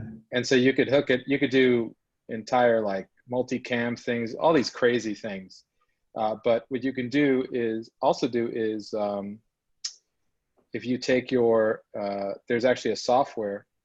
I'll have to find the link to it, but that will recognize your phone, and so or your iOS device. And if you plug your computer into, or plug your iPad or iPhone into your computer, you could basically tell OBS that you want to use this as a camera, and it will just basically screen record. That's really cool. Yeah. And that way, like, because I needed the problem I was having with the streams when I would use my iPhone, it was clear, but all of my stuff was like overexposed, and you have no control over Zoom, like on your exposure, right? So for your camera, it just sort of does it automatically. That's my issue right now. Yeah. So OBS, I was actually talking to Greg Manchus, and he recommended this like $2 app that basically controls you can control focus, exposure, and everything like that. And I just bought that, and OBS is free. And so I now use my iPhone camera, and I can adjust the brightness, and it looks really nice, like exposure and the focus, and so like the production quality looks excellent. Oh, that's awesome. Okay, I'll check that out, because yeah, that's the issue I'm having. Like my, I'm using my camera as one me and my computer as another. I've got no control. That was my issue too. And like, let's say you have like a really sweet mic that you plug into your computer, you could use that as your mic in Zoom, and then stream the camera from your phone as your overhead, and these phones these days, they're so clear, and you know, Right. the quality is so great. So So you can use both audio without it echoing and stuff. yeah, because you're just telling OBS that it's just a video source. So you can make it an audio source too if you want to, but you could control pretty much everything. Oh, I like that. That would make things a lot easier. Yeah, and if I have time, I'll show you what my easel situation looks like. But it's kind of a mess right now. Put a tutorial on that for us and just kind of. I brought down my paints and everything like that, and I was looking at the clock, and I'm like, you know, by the time I'm set up, you know, they're going to be looking at the Instagram post. So Yeah, we're getting pretty close to that. yeah. Did we do you guys do the giddy up image yet? Oh yeah, the cowboy. We did all. Yeah. All four. We did. This is our fourth post. Oh man. I know. See, I run this differently than Timmy. I just, you know, no messing around. Yeah, this is like a tight ship you run here. It's like, but Timmy let us just hang out and, you know, just do whatever we wanted to. No, he's Maybe it was cool. Yeah. totally chill. Yeah, he wouldn't care if we went over like.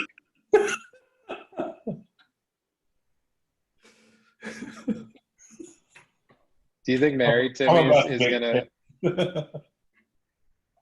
Do you think Mary Timmy's gonna not like allow like Timmy minutes anymore? He's gonna show Yeah, up in like a Giannis suit not and gonna stuff. allow. he's gonna be pretty uptight.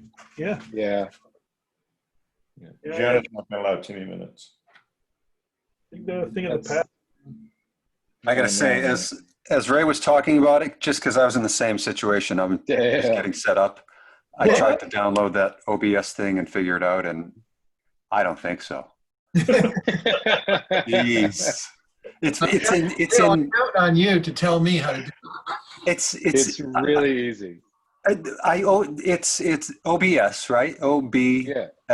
Yeah. I open it up and it's like it looks like, I don't know, it looks like Chinese.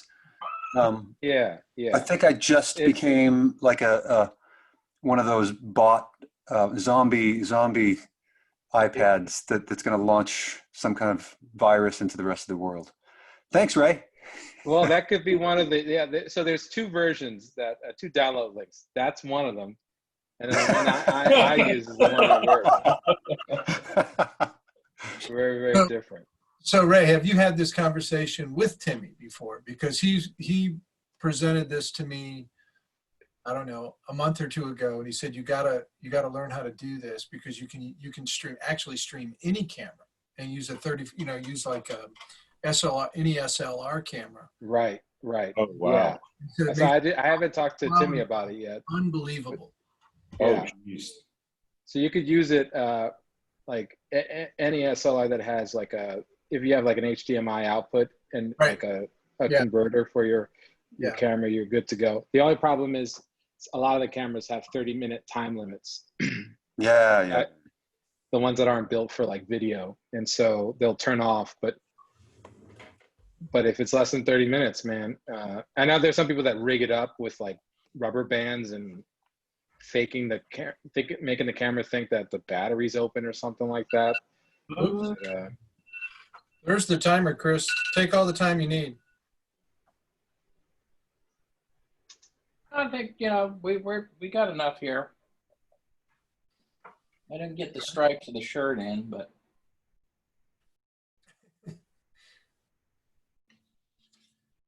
So 5 more minutes, Chris, for you? I mean, that'd be perfect for Don and me. Yeah. that's fine. I mean, We'll go 5 more minutes. That works. Sure, absolutely. There you go. Those are called Johnny times. Johnny time. Wow. Johnny minutes. Johnny minutes. Johnny minutes. Johnny moments. You know what? I think that's what we're gonna call you from now on, John. Johnny Minutes. Hey, Johnny Minutes. Johnny minutes. It looks pretty good. It looks pretty good on their business card, John. So don't. You got to don't talk to continue. Johnny Minutes. Yeah, yeah. Oh, I can't. Next time, next person to call you, you have to say, "Go for Johnny Minutes." I'm okay with that. Yeah, I think it'd be great. Oh, oh. I wonder what Timmy's gonna think when he receives this footage and he's got to like edit it and stuff like that.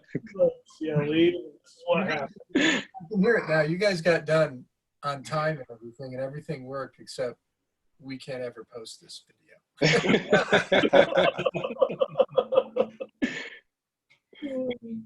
Ray's back and in 3 minutes made this episode completely unusable. We were doing great, and Ray showed up, and then Dale jumped in on top of that afterwards. And Yeah, downloaded a Chinese virus that bricked the whole stream. Now we're all owned by TikTok. Yep. Chris warned us. Yeah, Chris, yeah, he was right. Yeah. Chris warned us. I'm going to go back to trying to figure out OneDrive.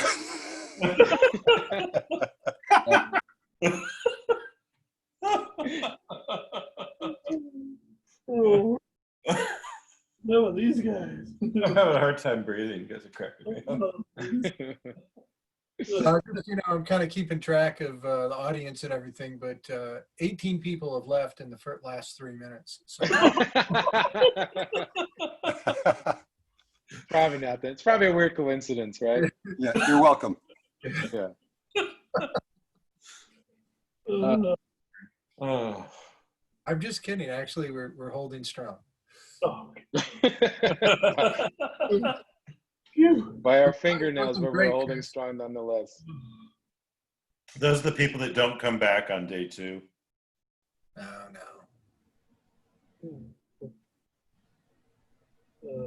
Oh my God. So, Don, you guys start on Monday.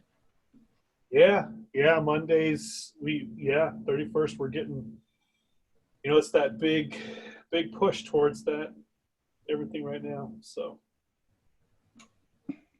Best of luck. So, Don, you guys are live? You like regular real world classes? Yeah, So- they are now. Yeah, we're live. Yeah. I meant live. Yeah, alive. We're doing a few different things. We have, it's only about 13% of our classes are completely in person, and those are departments like our crafts and materials, departments that are very heavy for, Equipment. yeah, facilities, that kind of thing.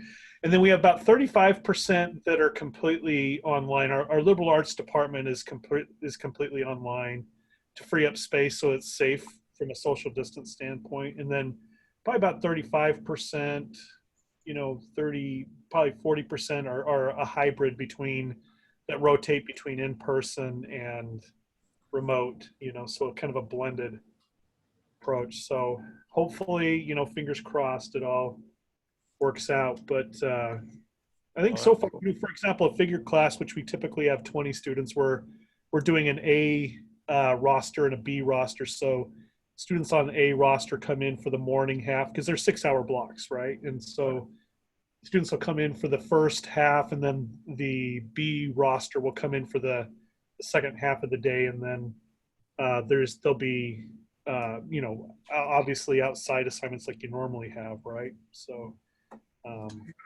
George Pratt was telling me that he's teaching his figure class where he's in a room by himself and he's streaming it to the people in the other room that are live painting it because he didn't want to expose himself. I don't, that's a tough call. The people, the biggest issues are the instructors, just the ones most vulnerable. But I hope you can pull it off, Don. I'm sure it's going to. Yeah, it's a little. Yeah, good luck, Don. It's a little crazy. I did teach a workshop. We did summer workshops for students from last semester because we were like, everybody had to do that Apollo 13 last semester, and so we figured we'd give them some time to do workshops in the summer. And I was a little anxious to do that, but that actually went really well. The students were great. Everybody was keeping their distance, and not that much different other than you just have to kind of think through a couple of steps here or there. I was using a document camera, for doing traditional demos, so worked out. Right. I got a question here from Miriam's asking, I am glad I came. Where do I get recordings of Tuesday's illustration isolation? Well, we did Tuesday illustration isolation months ago. It was a lot of demonstrations. If you go to our website, it's on the very bottom. It will say illustration isolation. Click on that, and it will take you to the recordings. And all these are recorded too, and up there, or most of them are. And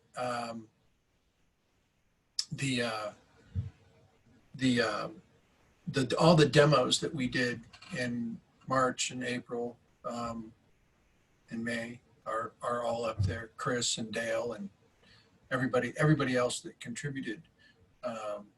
There's a bunch of them, and some really great ones. Wow, I completely forgot about the Tuesday demos. Oh yeah. Crazy. Yeah. And we've been collecting other stuff. Ray was there for Blackshear's for Tom's demo. Oh yeah, yeah. Oh my God, that's incredible. Oh, I'm sorry, I missed that one. Was that recorded, John? Yeah, we recorded it. I don't know if we're going to post it we'll post it somewhere. You can get it because it's in the recordings for your class as guest speaker, additional guest speaker. You have it, Deb. Oh, okay. I didn't know that. Usually I get a notice that, a recording went up. I'll go look. It was incredible, Dale. It was in. I mean, John pulled out all the stops. He even filmed it in the DoubleTree. It was like incredible. Now, did you tell him that you tell him the guys a story about why you had to film in the DoubleTree? Yeah, his internet. He had no internet, and so we had to move from first thing in the morning. We had to go. I just moved everything out, shoved everything up against the wall in my hotel room, and moved his studio over to my hotel room and did it. Wow. And he did a painting demo. Here, I'm going to turn on my other camera. Hold on. Chris, I'm going to steal from you for a second. Yeah. That was good, Chris. Thank you. That looks great, Chris. Oh yeah. It's beautiful. Very well done. I don't know if you guys can see that or not. Oh yeah. Out of the light. There you go. Right there. That's great. It's terrific. Yeah, isn't that sweet? Oh wow. Roberto, Roberto's in here. This is his. Yeah. He answered a trivia question or a question about a piece of artwork of Tom's, and Tom didn't think anybody would get it. So, I'll give you the demo if you get it right, and he got it right. Yeah. Yeah, that's gorgeous. This was the second one he did, was a color, and he was really unhappy with this. So he called me yesterday and said, "Hey, I did another one. I'm sending it to you." So Really? Wow. He did that in like 45 minutes though. That's hilarious. That's awesome. so great. Oh God. Very nice guy. Yeah, All we right. had Hey, let's bounce around and look at Instagram and Facebook real quick, and then all right. we can be done. So let me share. I think I'm on Facebook here now. Hey, Don, I might want to pick your brain about classes, or Ray. Yeah. 'cause I've got a painting class I'm going to teach in Anytime. in Yeah. October. Yeah, Yeah. anytime, and Bill. so, Yeah. Just give me a call or whatever's easy. Just anytime. Don't hesitate. Let me know. thanks. I appreciate that. I'm actually kind of excited because normally the class is only available to people in Durham or in the, where I live. Sure. But because it's online, it's going to be available kind of everywhere. Oh, cool. So, but yeah, no, Awesome. I'll definitely get in touch with you. That is Yeah. beautiful. So is this a legitimate way for me to do this? Yeah. Yeah. I think Okay. so. Yeah, it's good from here. Yeah. Nice. Why does Timmy have so much problems doing this? It's like his computer goes on the fritz and John's doing this, no problem. Oh, tech Tim- wizard. We're really not going to be able to show Timmy this video. Yeah.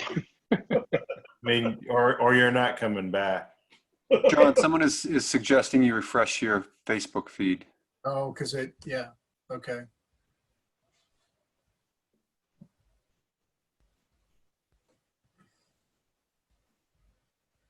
Oh, nice Oh, one. cool. Cool. Good check. Oh, nice. Here's Roberta. Nice. Very Wow. cool. There Wow. it is. Wow. Yeah. Beautiful. Goodness. Is that one of your students? One of our students now. One of your students, Don? John Kimball? Yeah. Oh, great, John. That's terrific. Yeah. Williams, very nice. I love seeing all the, so many different approaches. Yeah. Oh, yeah. Oh, Gary? very nice, Gary. That's great, Gary. And I look forward to see how they do because, man, last week was so strong. Last week was just a great week. Oh, there's some good ones in here. Yeah. There we go. That's There cool. it is. Who's that? Brian? Hey, Brian. Ryan.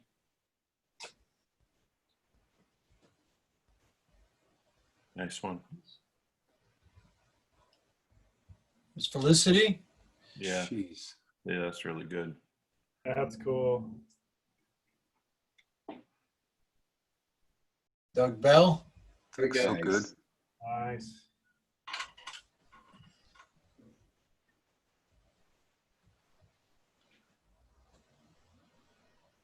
Oh, thank you for joining us, Gracie.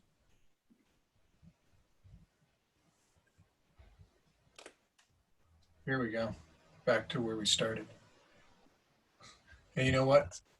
I'm gonna turn my camera off. Realize it's pointed at the side of my head. That's kind of Frank Auerbach-ish. Yeah. Yeah. Oh, I thought you meant John's head. Yeah, that's what I thought he was. Sorry, I wasn't looking at it. Yep. I'm struggling turning 60. Thank you. Appreciate that. Oh, no. Come on. Well, we know who's on Timmy's side of this. So, I'm going to be kicked next week, I know, one way or Julia, another. Ron, how you doing, Julia? Thanks for joining. Yeah. That's beautiful. that's great. Hold Yeah. on.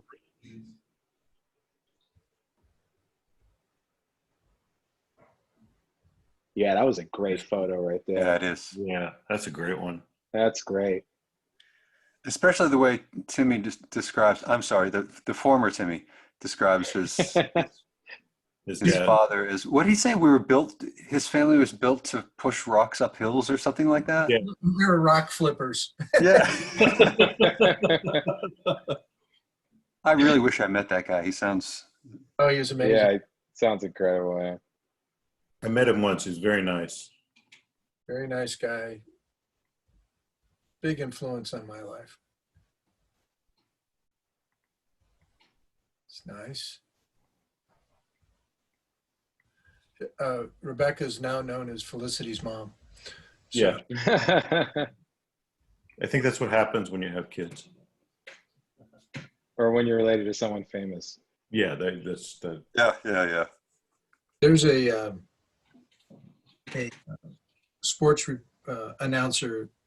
Dale, you'll know who this is. You know who Kevin Harlan is? Oh, yeah. Oh yeah. Well, Kevin Harlan. I sure do. Yeah. Oh, baby. Yeah. I went to school with Kevin Harlan know him pretty well. And he has a daughter that was the same age as my oldest son. And I was picking my son up from school one day, and his daughter was like the most popular girl in the school, very attractive. And she's now a reporter on ESPN. And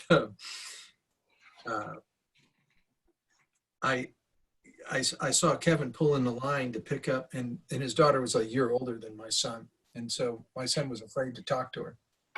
And he was intimidated by her being the most popular girl in the school. And I made the comment that, hey, that's Kevin Harlan, like in the car in front of us. I said, do you want to say hi to Kevin Harlan? And he paused for a second. He said, you know, her name was Abby. Do you know Abby Harlan's father? I was so impressed by that. He couldn't care less that he was, calling, sports games all over the world.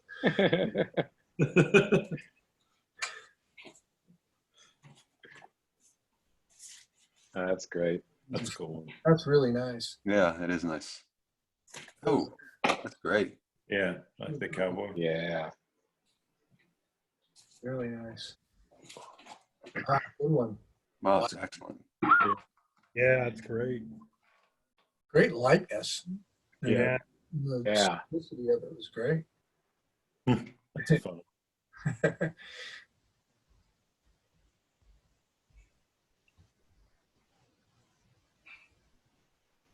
That's great. First time in 5 months. Hey, yeah. Yeah. That's got a really nice, like, on location feeling. Yeah. If I take a day off, I'm a mess. That's nice. Yeah, it's great. Great. They're pushing you, Don. I know. Jeez. I don't know, Dale, did you catch Don's piece that he just finished, right? No, I didn't. Oh man, it was gorgeous. Oh, thank you. They all are. He did this post. I can't stand that guy. Who, Don? Yeah. Yeah, geez, stop. Like everything's good. Yeah, I don't know about that. He's such a Timmy sometimes, Are you trying to get Timmy points now? This is Yeah. scary. Oh, that's great, Gary. Wow, that's very good. Oh, those are cool. Yeah, that's great. Love that line. Yeah. That's cool. Good one, Gary. Nice one. Who's Yeah. that? That's great. I caught that little highlight on that. Yeah. Yep, this is just like last week, Chris. A lot of good stuff. Dang. I mean, last week was great. This is looking awesome. Ooh, that's nice. Nice one. Nice That's monotype. nice. Who's that?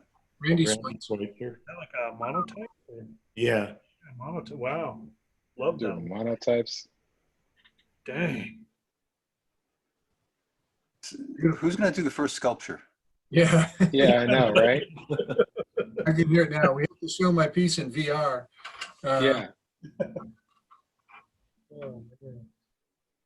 Lots of good ones. Actually.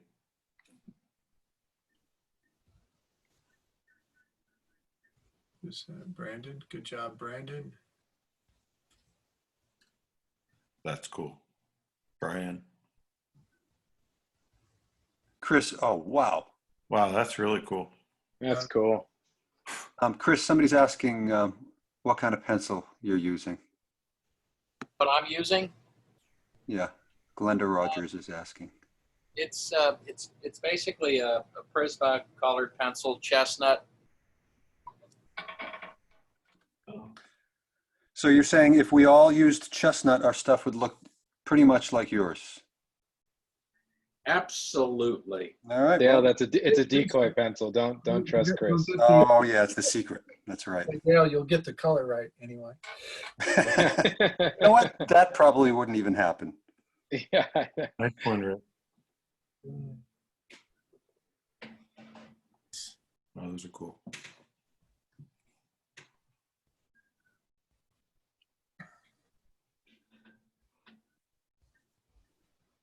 Oh, that's great. Fine. Yeah. Oh wow. Oh golly. That's a good one. Wow. Yeah. Who is that? That's cool. Scroll that down a little bit more. Who is that? This, Addie. Addie. Whoa. Oh, Addie.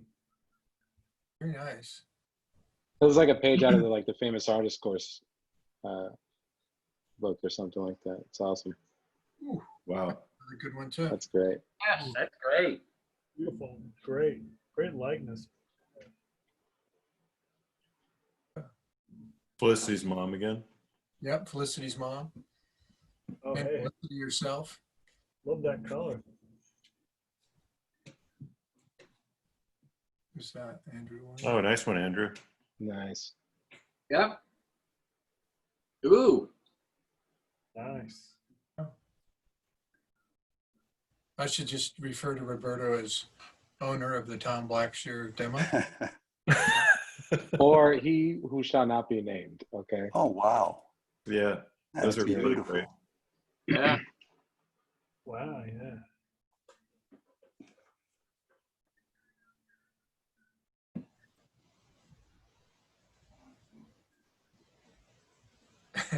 He went too fast.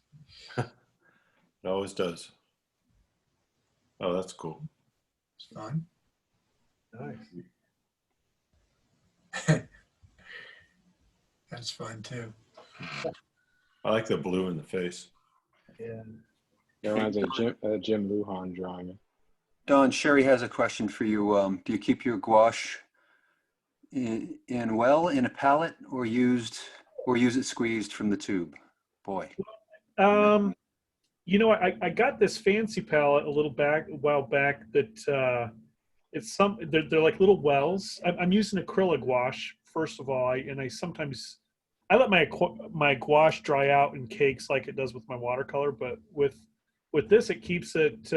I've had these in here for about a month, and they've kept really well in these little wells. And there's a seal on this palette. If you message me, I'll send you more info on it. I just I have it kind of a mess right now, but Nice one, Randy. Yeah, another good one by Randy. Yeah. Yeah. Yeah, that's great. that is nice. Don, I have a dumb question because I'm not a really a gouache guy. You're not a gouacher. Does the acrylic gouache can you activate that again? Yeah. I actually, I'll mix, traditional gouache. Now the acrylic gouache, the reason why I use it is it has an acrylic binder in it, so once it dries, it won't lift.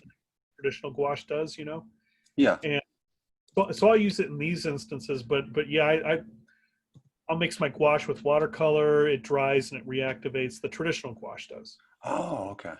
Yeah. Well, it's traditional, but not the acrylic. Not the acrylic gouache doesn't. I mean, but and that's why I keep this palette is it has like a really good seal on it, so it keeps it still fresh and wet. I'm gonna have to swap them out here probably the next few days. It's That's pretty cool. much like a month and a That's half. cool. Oh, that's Okay. Boy, there's some really great ones going by. great Yeah. expression on that one. Yeah, that's a good one too. That's a good one too. Randy, Yeah. nice. Did some nice drawings tonight, Randy. Yeah.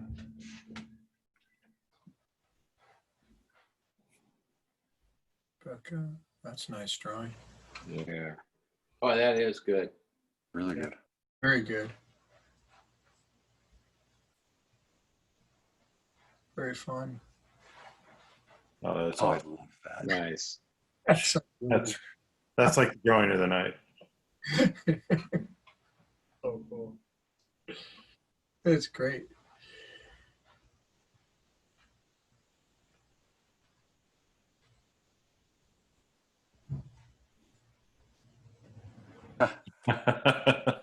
That's cool.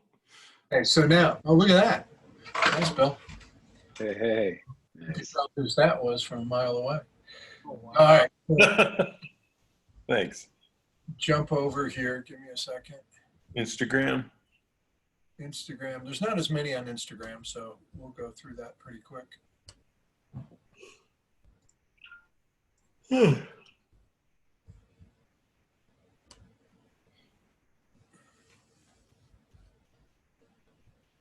Oh, somebody said, Gary said Felicity's picture of Tim on the rails. That's the T-shirt. Ah, I tend to agree with that. yeah, cool. I don't know. Don's Jacques Cousteau would be pretty good too, but we'd probably get sued for it. So Yeah. Yeah, Don, I gotta see this thing, man. I missed out on all the fun stuff.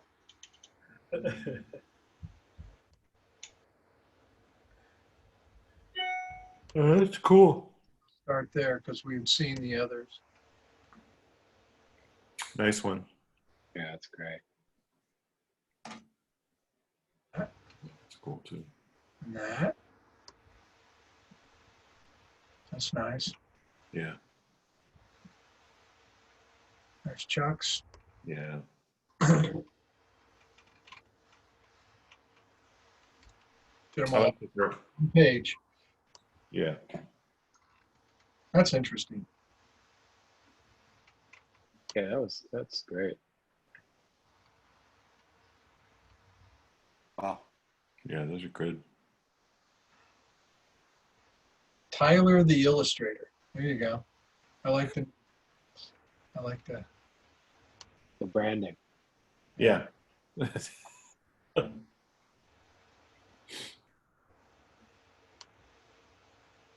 Oh, there's a few different ones in here. Yeah. See? I love all the color. Oh, that's a great one. That line is great too. That's great. Yeah.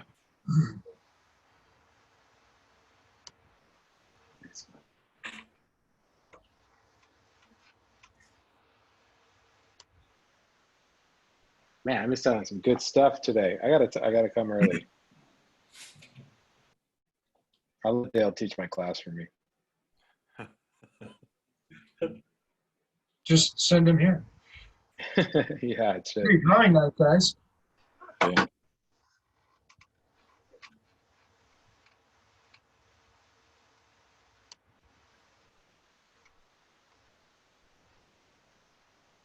What class did you teach tonight, Ray? I taught kind of like Nice. a head drawing class, two Oh. sections. There's technically two sections in a single section, so it's 4 sections basically. But Oh, cool.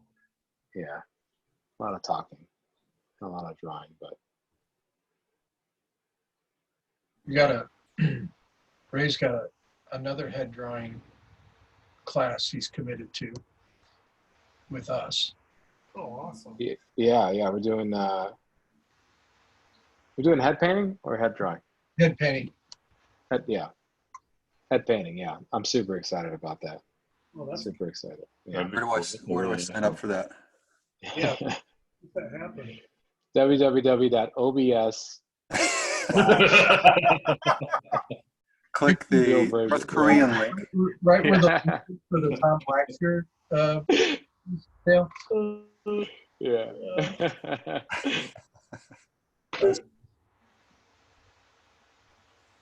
No, but seriously, when is that coming up, John? Starts the middle of November. November. Yeah. Oh, November 14th. Really nice, Marcy. 17th. Yeah. 17th. So you're going to start preparing for that at like what, 2:30 that afternoon, or? Yeah, I know, right? Oh, come on, Dale. It doesn't start till like 5. Come on. 3:30. I thought you said 3:30. 4:45. Yeah, it's going to be at 7. I think it starts at 7, right? Yeah, it does. Yeah. Because if it started at 5, I would be teaching 2 classes at the same time. So everything I would say from one class would have to apply to the other one. But I think I could pull it off, though. It starts Yeah. at 7 East Coast time. Yeah, East Coast side, right. 4 o'clock on a Oh, Tuesday, nice. Tuesday nights. That's nice. We saw that. It's nice. Yeah, it's going to be, I'm that's super excited. cool. So hopefully we'll. Nice one, Chuck. Yep. Very nice. We also got a That has such personality. yeah. Yeah. that is cool. We also got a storyboarding class coming up too. So I'm excited. Haley Herrick's teaching that Oh, cool. from Nickelodeon. Nice. Wow. That's nice. Yeah. Saw that. Another good one. I like that one. Yeah, we saw that one. Didn't see that one. Maybe I missed it. That's interesting. That's a good one. That one. Really nice. Yep.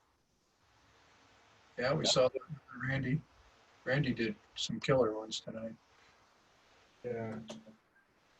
Oh, that's fun. Don't think we saw that.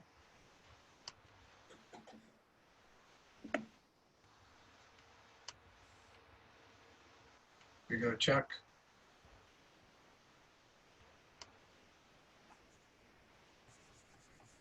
That's nice. Next time I come on, I'm gonna do. Oh, that's great. Yeah. Wow. I love the look of that. Like you tone up the page with like a bright blue or something like that, and then work warms on top of it, or even cools on top of it. You know, that Chuck did. That's great. Like on tone paper. I love that drawing. That's great. That's a rock flipper right there. Yeah.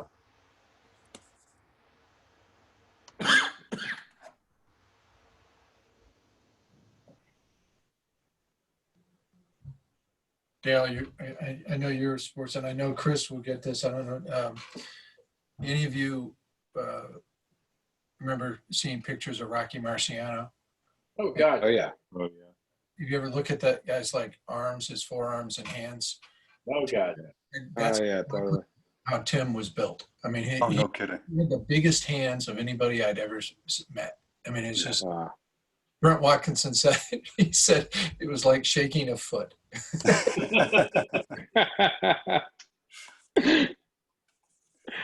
That's great. Hey, Chris, I've been, oh, wow. Look at that. What? That's really nice. That is. Yeah, that's a beautiful one. Yeah, I saw that I think a couple of days ago. Wow. Well, I think we've come to the end. Cool. Everybody, thank you for joining us tonight and putting up with me running the show and our giggling and being out of line without Timmy here to keep us in line. So thank you, everybody. I really enjoyed it, and hopefully see you all next week. John, we had a good time. We had a good time. we drew. I mean, come on. The folks who were here had to have had a great time. It Yeah. was drawing. We totally enjoyed the whole process. This makes Thursdays really something I look forward to. Absolutely. Thank you Same for here. this. Yeah. I hope everybody feels that way. So Absolutely. I certainly do enjoy it. You all have a great week, and we'll see you next week. And our students that are in the Visual Arts Passage, reminder, I hope to see you on Saturday in Terry Brown's lecture. So Be there. Terry's fantastic. You'll love it. Yeah, he's amazing. Dale, good luck moving. Oh, thanks. We're supposed to get like 2 inches of rain, so that'll be fun. Oh no. Look, man, sorry. Oh. All right, everybody. All right, have a good one. Thank you. Take care, everyone. Bye. Great chatting with you.